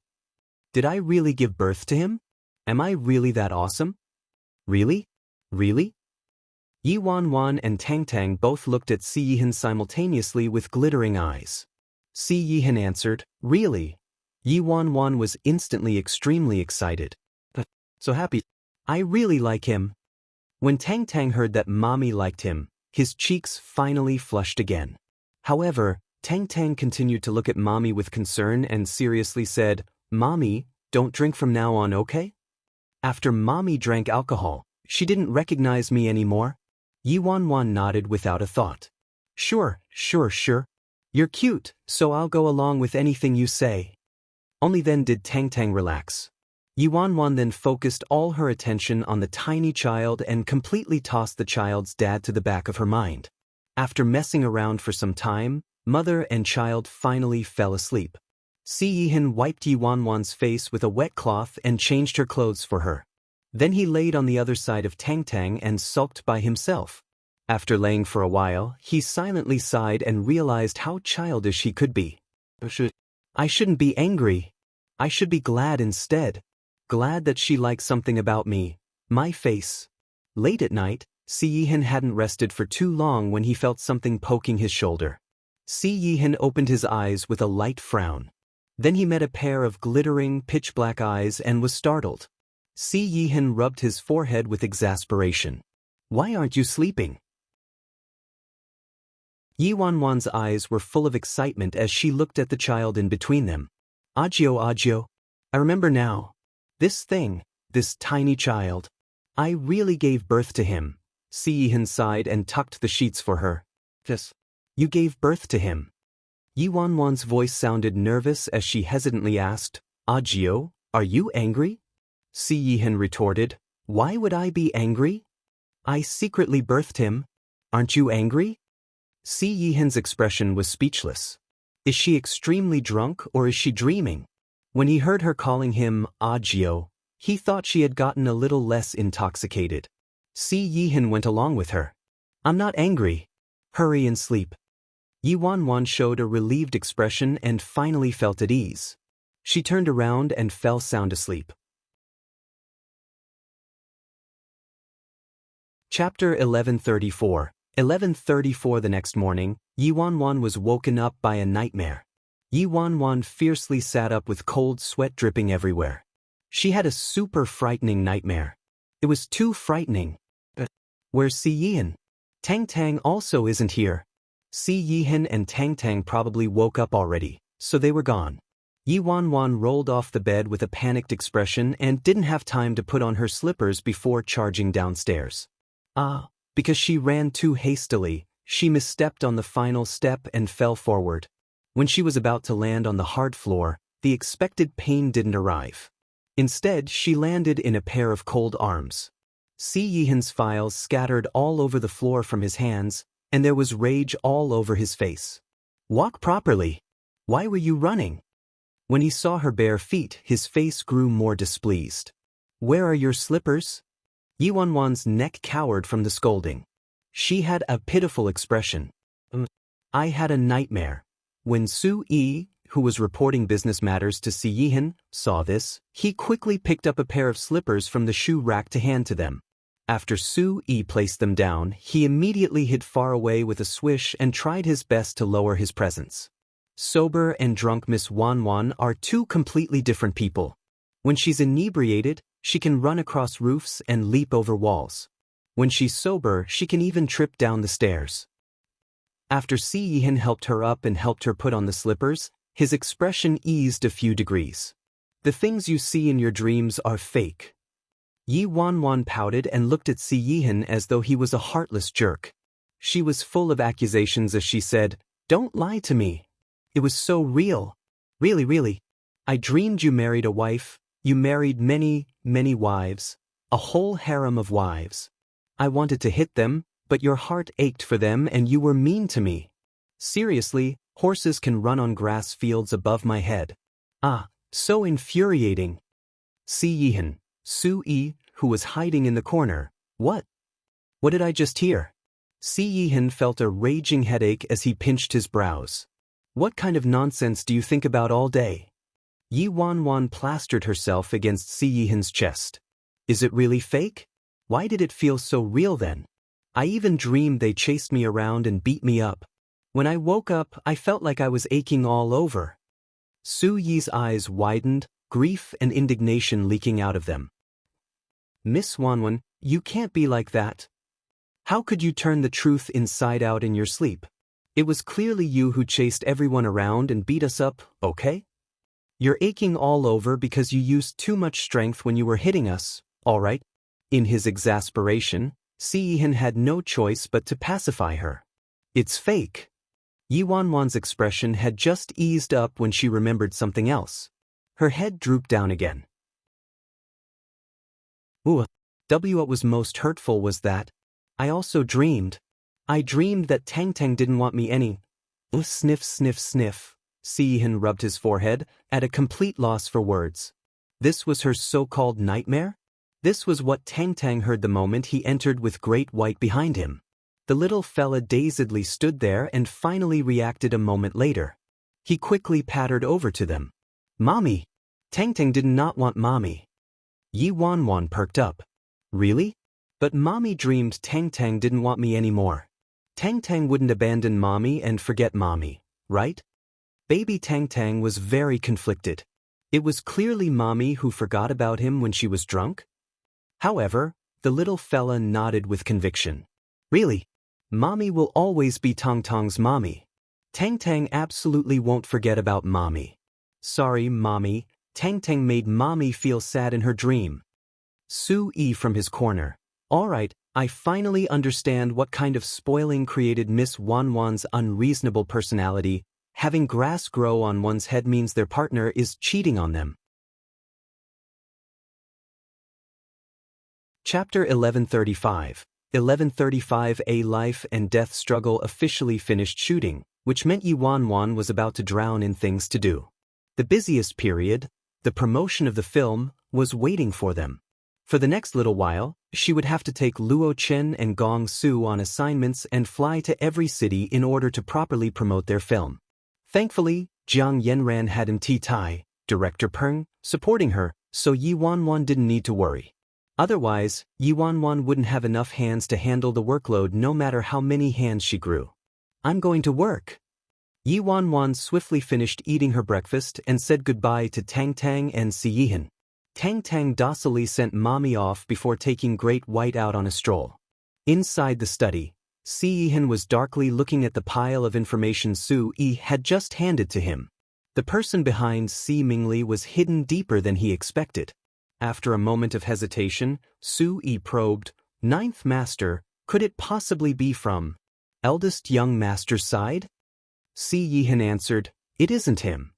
Judging from Si Yihan's tone, it appeared he never suspected eldest young master and Si Xia. Su Yi actually never understood this. Theoretically, Si Bai, Si Yihan's eldest half-brother from the same father but different mother, should be the biggest suspect, and there were a lot of covert abnormal actions from that side. Although Si Bai always looked timid and useless, his son, Si Xia, was quite capable. However, Si Yihan had never suspected Si Xia and always took good care of him instead. Si Xia originally treated his ninth uncle, Si Yihan, with great animosity and frequently stirred up trouble. However, in the past 6 months, Si Xia had been a lot more complacent and rarely showed up in front of Si Yihan for some unknown reason. Maybe it was because the sobering soup Yi Wanwan drank last night was effective, but Yi Wanwan was quite alert when she woke up. She didn't have a headache and wasn't nauseous. After she changed, she immediately headed to the company for a meeting. She needed to confirm the following promotion schedule with everyone as soon as possible. She ran into some traffic on the way to the company, so she arrived a little late. Almost everyone else was gathered inside the conference room already. As Yi Wanwan looked at the time on her phone, she hastily opened the door and entered the room. I'm sorry, I'm late. The second Yi Wanwan entered, a bang was heard and Gong Su fell off his chair near the door. Gong Su looked at her, scared stiff. Then, as though he saw a ghost, he grabbed the leg of the chair and used it to block himself from Yi Wanwan's sight. Gong Su wasn't the only one. When Fei Yang, Luo Chen, and the other people saw her, they all seemed to scoot back a little. Even Yi Mufan, who was standing on the podium, retreated to the window with a frightened expression. Yi Wanwan was dumbfounded. What's everyone doing? Did you see a ghost? Everyone inside the conference room, we'd rather see a ghost. Yi Wanwan walked toward Gong Su and reached out, intending to help Gong Su up. Why did you fall down all of a sudden? Don't come over here, Gong Su mournfully yelled before Yi Wanwan could touch him. Yi Wanwan was speechless as she looked at how Gong Su was acting like a timid, bullied wife. What's up with you? Gong Su scrambled behind Luo Chen's chair and cautiously peeked out. Brother, are you sober? Yi Wanwan's brows furrowed. I'm sober. I slept through the night, so of course I'm sober. Gong Su asked, Are you sure? Everyone had lingering fears as they looked at her. Yi Wanwan was perplexed. All of you, what's going on? Gong Su didn't dare to say anything. Everyone else looked at each other with conflicted expressions. Yi Wanwan had no choice but to look at Luo Chen. Luo Chen, come over here. Explain. Chapter 1136. Gong Su was joyful. Go quickly. Brother Yi is calling on you. This was the first time Gong Su was jumping for joy about Brother Yi calling on Luo Chen instead of himself. Luo Chen hesitated for a moment before he stood up. Brother Yi, it's really nothing. Yi Wanwan raised her eyebrows. If it's nothing, why are you all looking at me like you've seen a ghost? Gong Su quietly muttered, No. Brother Yi, you aren't a ghost. You're Zhong Kuei, you can even catch ghosts. Yi Wanwan was rendered speechless. Luo Chen faltered, not daring to say anything. In the end, it was Han Xinyu who spoke. Yi Bai, don't you remember anything from last night? Yi Wanwan scratched her head. What about last night? I don't really remember it. My memory blacks out after I drink, Han Xinyu said with an exasperated expression. Ahem, after you drink, you're a little what? Han Xinyu pondered over his wording. A little impulsive. It was Gong Su who couldn't bear it anymore and shouted, Shit! How is that impulsive? That's just utterly violent, bloody, and cruel. Brother Yi, do you know what you did to me last night? Yi Wanwan pulled a chair back and sat down. She propped her chin up with her hand. What could I possibly have done to you? I haven't reached the point of being starving and unselective yet, right? Gong Su was triggered instantly. Brother Yi, you're too awful. What about me? I'm so handsome. How am I unselective? How? You clearly said I was good-looking last night. Why did you do a complete 180 now? Yi Wanwan felt a headache coming on inside. Can I get someone who can talk normally instead? Fei Yang's timid voice came from the corner. Director Yi, after you became drunk last night, you came downstairs with us. Gong Su also drank a bit much and insisted on comparing notes with you. And then? I hit Gong Su? Well, you didn't hit Gong Su, but you did punch a giant hole into Gong Su's off-road vehicle. Yi Wanwan blinked. Then she asked in disbelief, I made a hole in an off-road vehicle? With my fist? Brother Yang, are you kidding me? Fei Yang replied, It's true.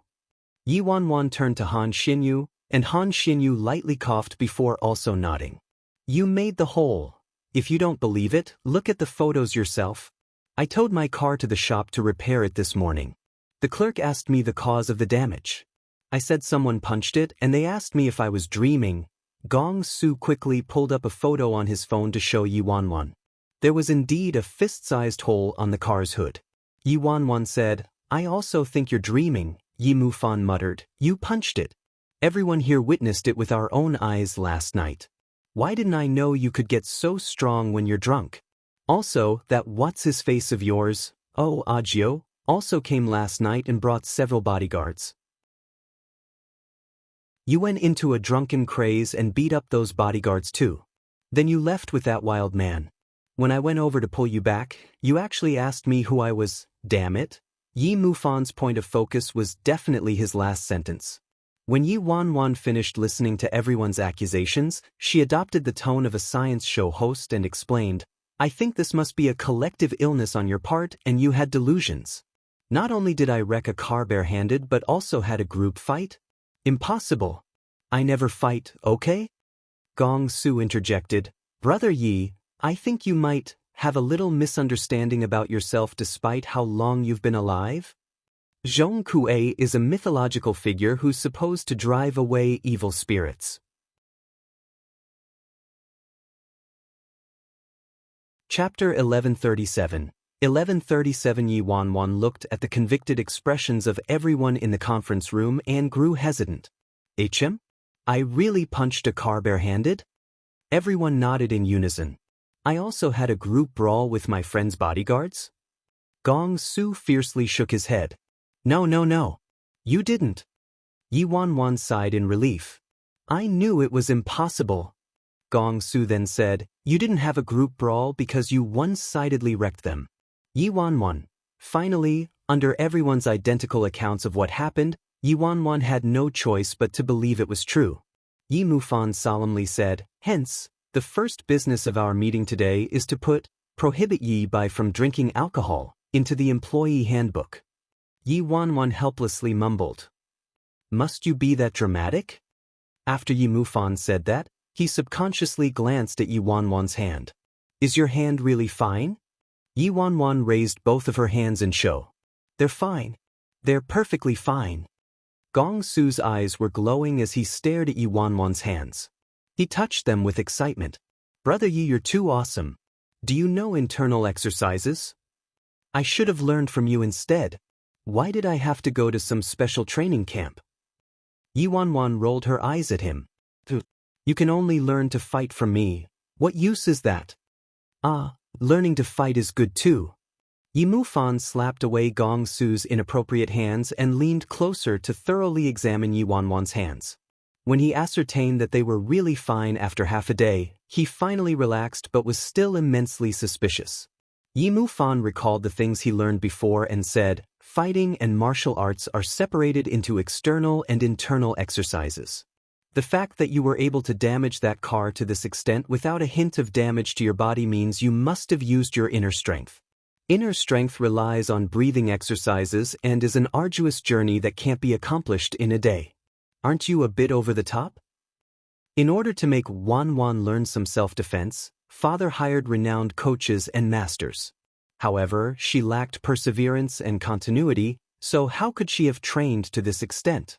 Yi Wanwan muttered, although it might seem like it defies the natural order, it's not that rare to have a combination of talent and strength, alright? I've worked hard in my training during this past half year, alright? Anyway, I'm nothing and far from the best. True experts don't rely on some external strength or internal strength. They use integrative strength. Men were typically interested in these kinds of things. When Gong Su heard that, he immediately inquired curiously, Brother Yi, what's integrative strength? Yi Wanwan thought about it. Basically speaking, it's the highest level of internal strength. True experts can utilize their bodies and strength together with perfection. This was actually from an earlier conversation between her and Mr. Mu. As Yi Wanwan explained, she couldn't help but recall the Independent State, that legendary place where experts ran rampant. Unfortunately, she would probably never have the chance to visit that place in her life. The group went on a tangent for a while before returning to business. They decided on the upcoming promotion schedule. After the meeting ended, Yi Wanwan took Gong Su and Luo Chen, as well as Yao Jiwen, on their assignments without any time to waste. Their upcoming schedule was packed tightly. They had 3 assignments in total today. The first assignment was a show on Imperial City Satellite TV. Luo Chen and Gong Su were both participating as guests. Chapter 1138. 1138. The group quickly arrived at the show's shooting location. The backstage was bustling with people. Busy staff members dashed everywhere. At that moment, a group of people arrived at the entrance with pomp and circumstance. The newcomer was Ling Xiaozhe. There were 2 bodyguards, 3 assistants, 1 makeup artist, and 1 stylist behind him. Emperor Sky Entertainment's Ling Xiaozhe was the guest on the show this time. Ling Xiaozhe's new movie came out recently. It was a big production with a major cast from Emperor Sky Entertainment. Supposedly, public opinion and box office success of the premiere was decent, and Ling Xiaozhe's performance in the film was remarkable. His popularity was also quite high among young actors. Plus, he had the Grand Tree, Emperor Sky Entertainment, standing behind him, so his previous dark history from slandering Gong Su was nearly made pure again. In addition to that, many fans thought that the good-for-nothing Gong Su, who was like a malignant tumor in the entertainment industry, deserved it. When enemies inevitably clashed, the expressions of each party could be imagined. Ling Xiaojia could be considered to have turned over a new leaf with the help of this film, so he was currently riding on his success. He took the initiative to greet Gong Su. "Young Master Gong, long time no see." Yi Wanwan was personally accompanying them today, so Gong Su was in quite a good mood and didn't bother paying Ling Xiaojia any heed. Ling Xiaojia naturally wouldn't spare this opportunity to put Gong Su down, so he continued, "I heard your new film is about to premiere too? You even participated in the Golden Orchid Awards? I truly anticipate the results of the Golden Orchid ceremony." As soon as Ling Xiaojia finished speaking, another celebrity quickly snickered, "Yes, I do quite look forward to it. I heard Gong Su made a dauntless promise that he would live-stream himself eating shit if he doesn't get Golden Orchid Awards Best Actor. PFT, does he think his family is the organizer of the Golden Orchid Awards and he can get Best Actor merely by wishing it? Golden Orchid Awards is the most prestigious film award in the country." Gong Su was irritated by the chatter buzzing around his ears, so he snorted and looked at Ling Xiaojia. "PFT, you merely got 30 million at the premiere's box office, yet you dare to stroll around like a peacock in front of this young master? When this young master breaks into the billions, you won't have climbed onto your sugar mama's bed yet." Gong Su's mouth was quite malicious. Ling Xiaojia's expression shifted. "Gong Su, stop slandering people." Gong Su raised his brows. "What about me? What part was I wrong about? What's there for you to be boastful about? Your shitty acting skills are simply conning people of their money. When people finish watching your work, they'll nearly tear the theater apart. How can you be so shameless to gloat about it?" One of Ling Xiaojia's assistants quietly muttered. Gong Su was about to explode when he heard that. Yi Wanwan saw the director coming from her periphery, so she pressed down on Gong Su's shoulders, telling him that was enough.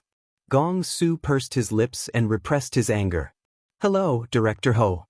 Yi Wanwan led Luo Chen and Gong Su to the show's chief director and greeted him. A slightly chubby, middle-aged man greeted them with a grin. "Ah, Director Yi is here. We're about to start. Hurry and get your makeup done." "Great. May I ask where the makeup room is?" Yi Wanwan asked. A glint flashed through Ho Chongliang's eyes. Then he apologetically said, "Ah, Director Yi, truly sorry. There are too many people today, so the solo makeup rooms are all filled. I have to wrong you by having you go outside to do your makeup. Truly sorry." When Yi Wanwan heard that, her face turned a few degrees colder. Go to the makeup room outside? Based on Ho Chongliang's position and status, he shouldn't be saying anything so unprofessional. Luo Chen and Gong Su were A-listers, to say the least. The standard for A-listers was their own private makeup room whenever they attended a show. How could he let them go outside to have their makeup done with the extras? Unless... Chapter 1139. Shortly after, Ho Chongliang looked at Ling Xiaojia.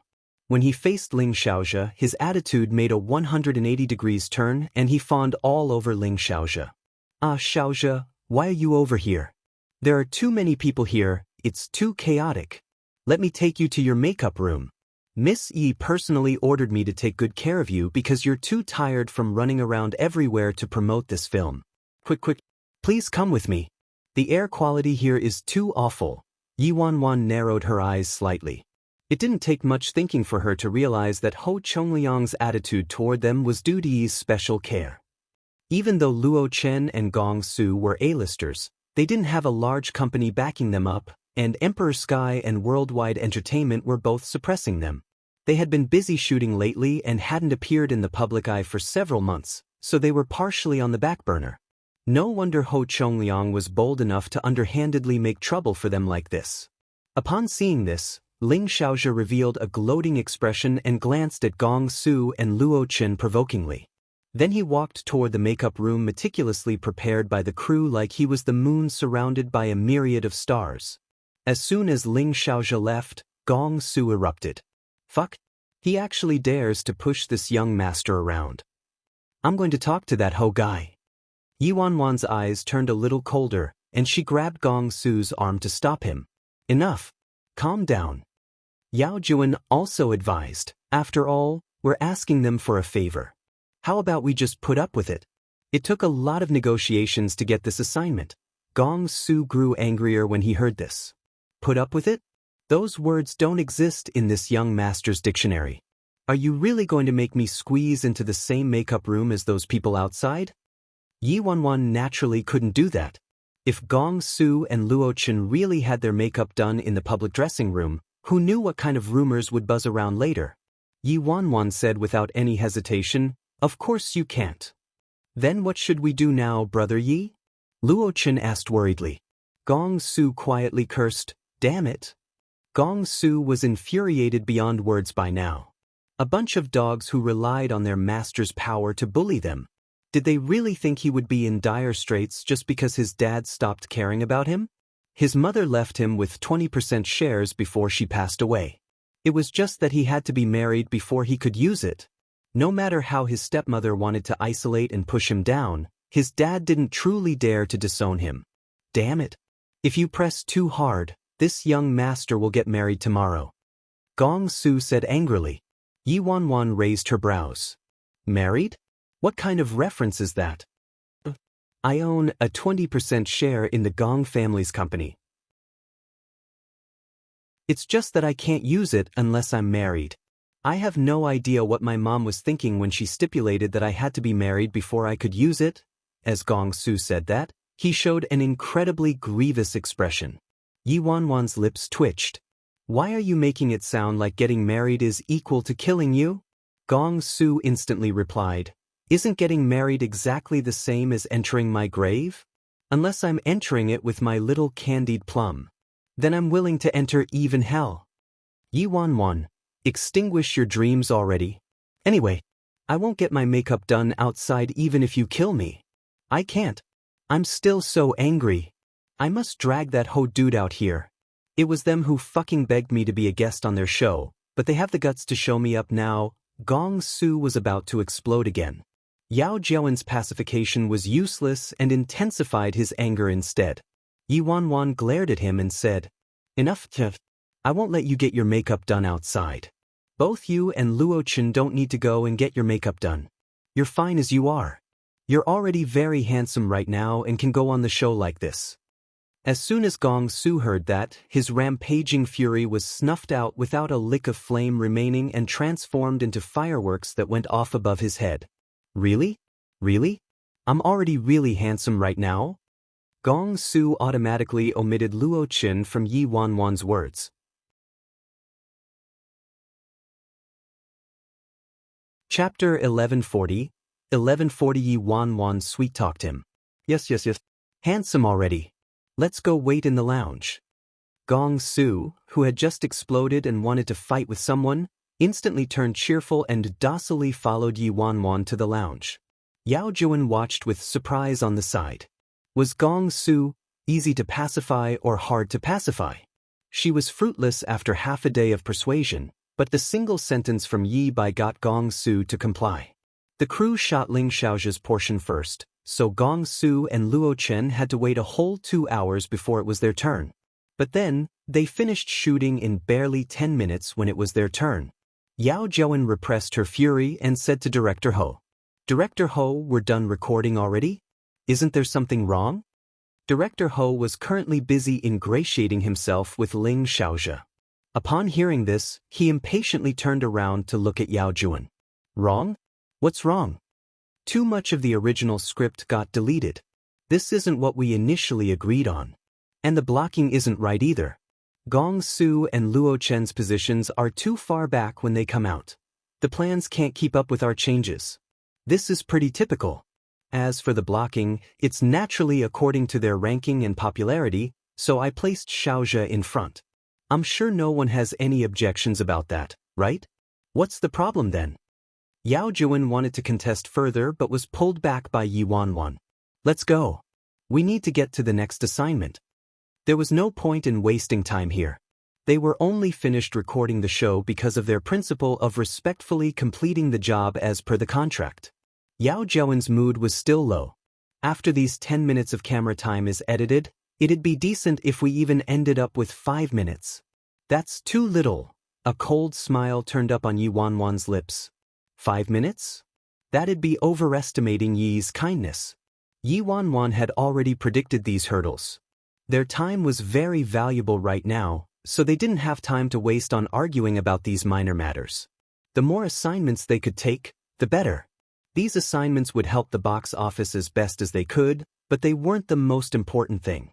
Her goal this time had never been the box office. Otherwise, she could have done what Emperor Sky did in her previous life and directly revamped the script. Her goal was the Golden Orchid Awards. Time passed by in the blink of an eye, and it was soon the premiere date of a life and death struggle. A thing to celebrate was that all the people who saw this film gave it a positive rating on the internet. Gong Su's performance in the film was undoubtedly the most shocking factor for fans. OMG! What did I see? Is this still my baby Su? He was so handsome that I couldn't even recognize him as his mom fan. I originally went to watch it to see Luo Chen and Gong Su being gay for each other, but I surprisingly started crying while watching it. It's too moving. Gong Su's acting skills are off the charts this time. Did he take the wrong medicine? Luo Chen was too excellent. He's improved a lot. Gong Su, I also wonder whether he suffered some kind of a shock. His acting skills are illogical. Gong Su sighed as he looked at the 0-star ratings on the internet. Tisk, when I didn't care and carelessly acted back then, they all scrambled to spend their money on watching my stuff. Now that I'm seriously acting with all I've got, not a lot of people are going to see it. This must be the nature of the entertainment industry. Yi Wanwan glanced at Gong Su from the corners of her eyes. It was a rare occasion that this guy expressed so much depth. While she was thinking this, she suddenly saw Gong Su slapping his phone. What the heck do they mean by take the wrong medicine? What the heck does illogical mean? Who said I can't have acting skills? Why can't they hope for the best for me? They must be looking forward to me eating shit instead. Are they really true fans?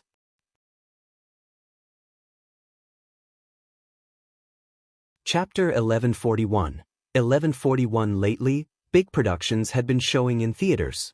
The films from Worldwide Entertainment and Emperor Sky Entertainment alone dominated 70 to 80% of the market, and there was a hustle of promotional activities, not to mention how they were intentionally suppressing Age of the Immortals.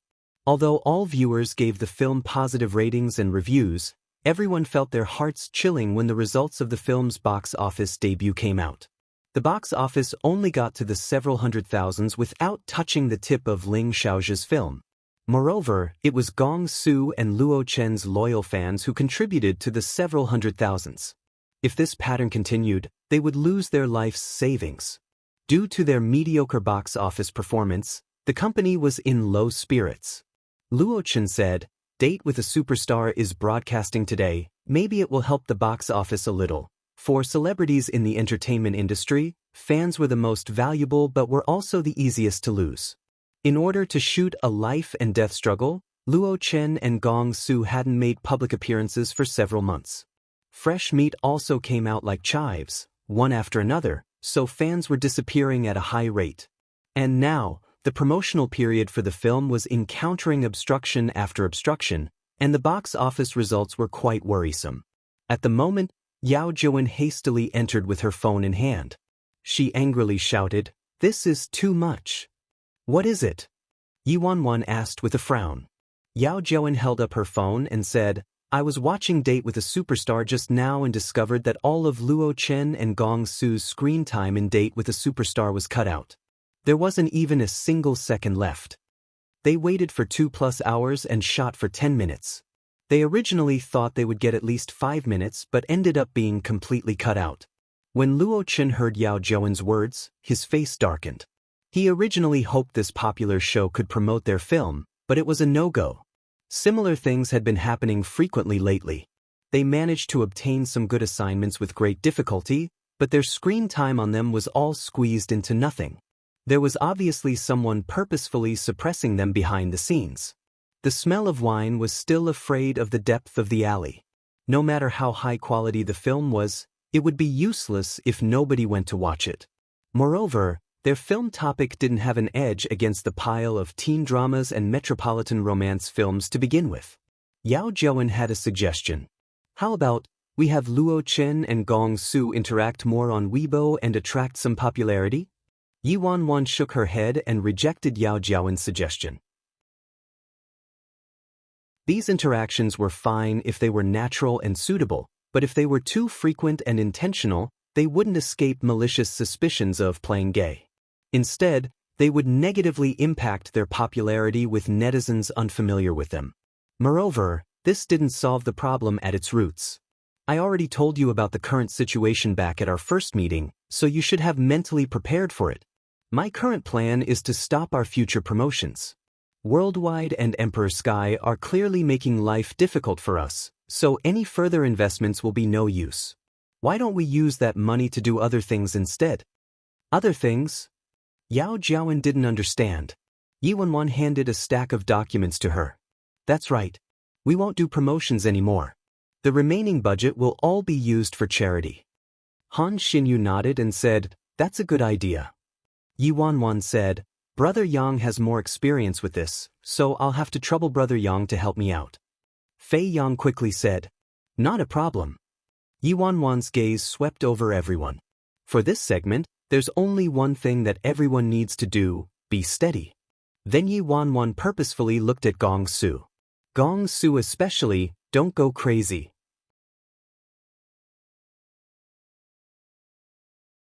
Chapter 1142. The time we have now isn't bad for you. You can allow yourself to settle. Do more charity, read more books, learn more things, enrich yourself. Do you hear me? Yi Wanwan said with concern. Gong Su dispiritedly slapped the table and said as though he was on his last breath, go crazy. I have no energy. I can't see Brother Yi in female clothes. What meaning is there to my life? Yi Wen, can't his life be less boring? Can't he do something more meaningful? When Han Xinyu heard that, he shook his head and chuckled out loud. However, his face looked a little relieved. There's also my little candied plum.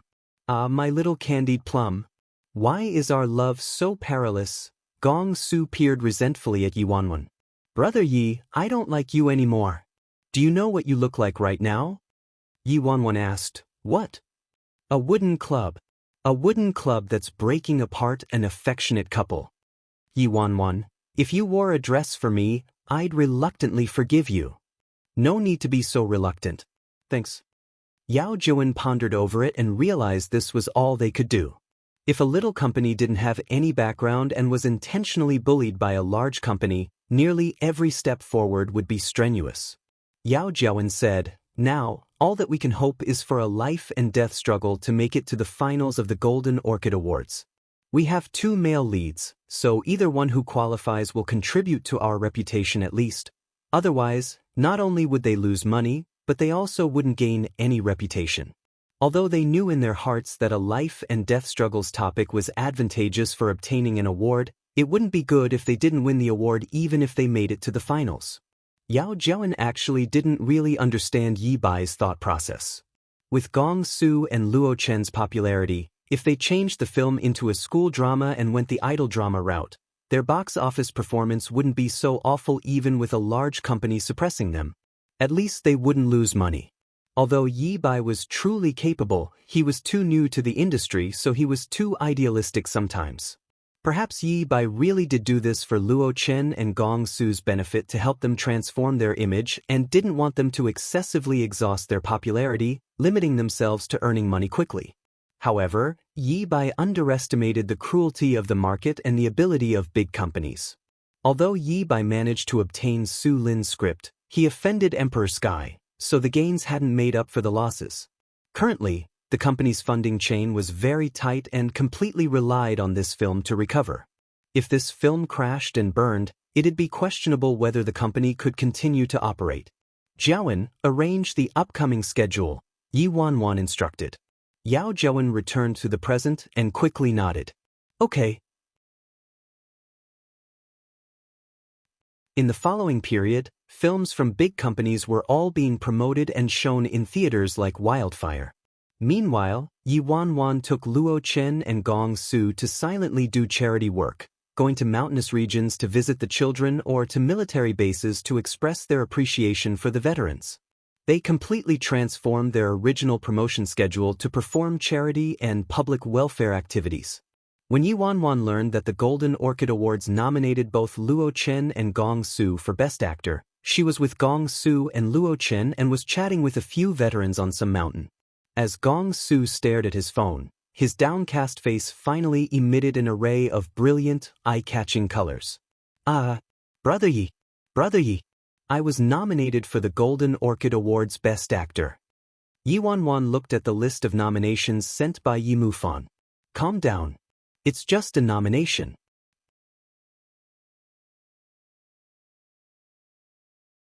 Chapter 1143. 1143. Although it was hard to say whether they would win the Golden Orchid Awards, Yi Wanwan was fairly confident about getting a nomination. She watched over the entire production of this film, so she had absolute confidence in its quality. What the committee of judges would evaluate was the quality of the script and film, not box office performance. The outcome at the box office didn't impact the committee's judgment at all. Luo Chen also rejoiced in this news. This was the best news they had heard in a while. It was only a nomination, but it was an explicit acknowledgement of their acting skills. Gong Su gloatingly struck a pose with his hands on his hips. So what if it's a nomination? A little rounding off, and it's the same as me winning Best Actor. So, brother, look, how about you do some rounding off and cross-dress? Yi Wanwan rolled her eyes at him. A little rounding off and he'll get Best Actor? What delusional thinking! They might have been nominated, but this was drastically different from actually getting Best Actor, alright? If they didn't get it, they would merely take a stroll on the red carpet and accompany the actual winner. They would also help the Golden Orchid Awards get a double Best Actor nomination tagline. This nomination was especially problematic for Gong Su. If he didn't end up winning, he would be ridiculed by the entire internet. After their joy passed, Luo Chen said, I dug through the records. There are a total of 5 times when both male leads from the same film were nominated at the same time in the history of the Golden Orchid Awards. However, there wasn't a single time when both male leads got Best Actor. There were 4 times when they just participated and 1 time when one of the male leads won. The Best Actress award also has a similar history. In other words, double Best Actor or double Best Actress hadn't occurred in the history of the Golden Orchid Awards. After all, the Golden Orchid Awards' prestigiousness was so high. How could they easily award 2 Best Actors or 2 Best Actresses at once? Although there were a lot of nominations, most of them were only there for the race. Moreover, the other films entering the final round with them couldn't be underestimated. The lineup of companies, directors, producers, and artists was incredibly strong. Only Gong Su and Luo Chen went against the grain in the mix. At this point in time, the nomination list for the Golden Orchid Awards was also posted on the internet. Yi Wanwan casually skimmed through the comments. As expected, Luo Chen and Gong Su's co-nomination elicited quite a storm of discussion and was part of a few trending topics. Most of them were complaints though, and Gong Su was insulted especially harshly. Fuck me. What did I just see? Forget about Luo Chen's nomination, even Gong Su was nominated as Best Actor. Gong Su was nominated for Best Actor? This year's Golden Orchid Awards is probably his medicine. Damn, there must be some shady dealings involved. What the hell is the evaluation committee for this year's Golden Orchid Awards doing? Insults and curses enveloped the internet. Everyone was calling for the evaluation committee to reassess the nominees. Now and then, fans who watched the film would speak up on Luo Chen and Gong Su's behalf but would be insulted until no body parts were left intact by the defamers. A bunch of people who'd never even seen the film would madly spring forward and shred the list apart simply because of the name Gong Su. Yi Wanwan's lips twitched.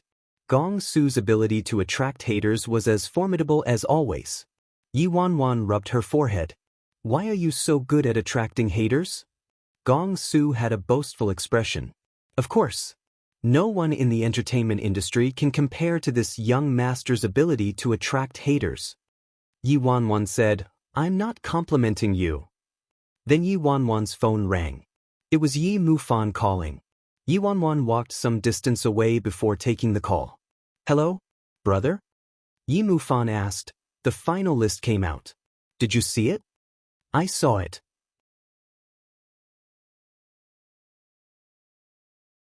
Chapter 1144. 1144. Yi Mufan sighed on the other end of the phone.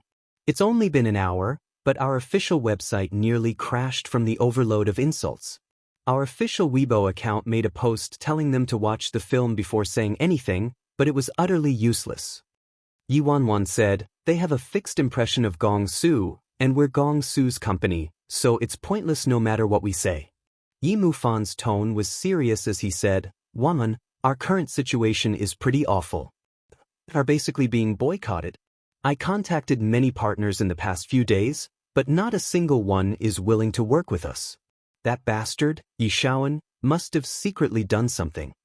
Their grandfather promised Yi Mufan that he would recover his right of inheritance if he could show off some achievements. Hence, Yi and Yi Shaoan were besieging them from all sides this time. Combined with Worldwide Entertainment's occasional ploys, their current situation ended up being very perilous. If they couldn't overcome this barrier, their company might have to close. Yi Wanwan said, don't fret too much. Didn't Luo Qin and Gong Su get nominated? Now that things turned out like this, Yi Mufan couldn't help being a little irritable. He answered hotly, so what if they were nominated? Everything is useless if they don't win. We allocated all our funds to this film. If things continue like this without any profits, our company is done for. He made a flurry of phone calls in the past few days and asked for help everywhere, but no fruits were born. He contacted Ho Chongliang, the director for Date with a Superstar, and asked if he could put the deleted 10 minutes into the next episode, but was told that the footage had been erased already. Yi Wanwan asked, Brother Yi, do you believe in me? Of course. I do. Then don't give up until the very last second, all right? Yi Wanwan's voice flowed across his heart like a cool stream, pacifying Yi Mufan for some reason. Wanwan, sorry, I was too brash. We're still young. So what if we fail? The worst-case scenario is that we'll have to start again from the beginning. That's the right mindset. Yi Wanwan chuckled lightly. After conversing with Yi Wanwan, Yi Mufan finally calmed down. That's right. Grandfather wants us to come for dinner tomorrow night. Alright, got it. If we return tomorrow morning, I'll make it. The next day, at the Yi family's old residence, as soon as Liang Meixian saw Yi Mufan, she said with a laugh, My, our eldest young master Yi is back. You look like you're in quite a good mood. I heard your film was nominated for the Golden Orchid Awards. Congratulations. Although Liang Meixian was congratulating them, her tone was bursting with ridicule. They might have gotten onto the finalist list, but who didn't know they were just there as participants for the race? Plus, the internet was slinging them with insults, and their box office performance was a tragic spectacle. Based on the current situation, Yi Mufan's first film was a crushing defeat. It truly suited his title as a worthless idiot. After being counseled by Yi Wan, Yi Mufan lost all of his previous irritability and said with a grin, You're too polite, second aunt. Naturally, I'm in a good mood. No one has gotten double best actors in the history of the Golden Orchid Awards. Emperor Sky and Worldwide have been established for so many years but still haven't accomplished it. If my artists obtain double best actor, I'm afraid it would send a tornado through the entire entertainment industry and leave a mark in film history. The box office is absolutely minor compared to that. When Liang Meixian heard that, she snorted. What? Double best actor? The committee of judges just thinks the script you stole from Emperor Sky is decent. It's already generous of them to allow you to make it to the finals as consolation. You actually want to win double best actor? I think you've gone mad. You're truly too egotistical. You're tuning in to the Passion Pages YouTube channel. We're so grateful for your support, and don't forget to subscribe to join us on this incredible journey through captivating stories. Your generosity through donations truly makes a world of difference, as it's the primary source of revenue that allows me to expand and enhance this channel for you. Thank you from the bottom of my heart for being a part of this adventure.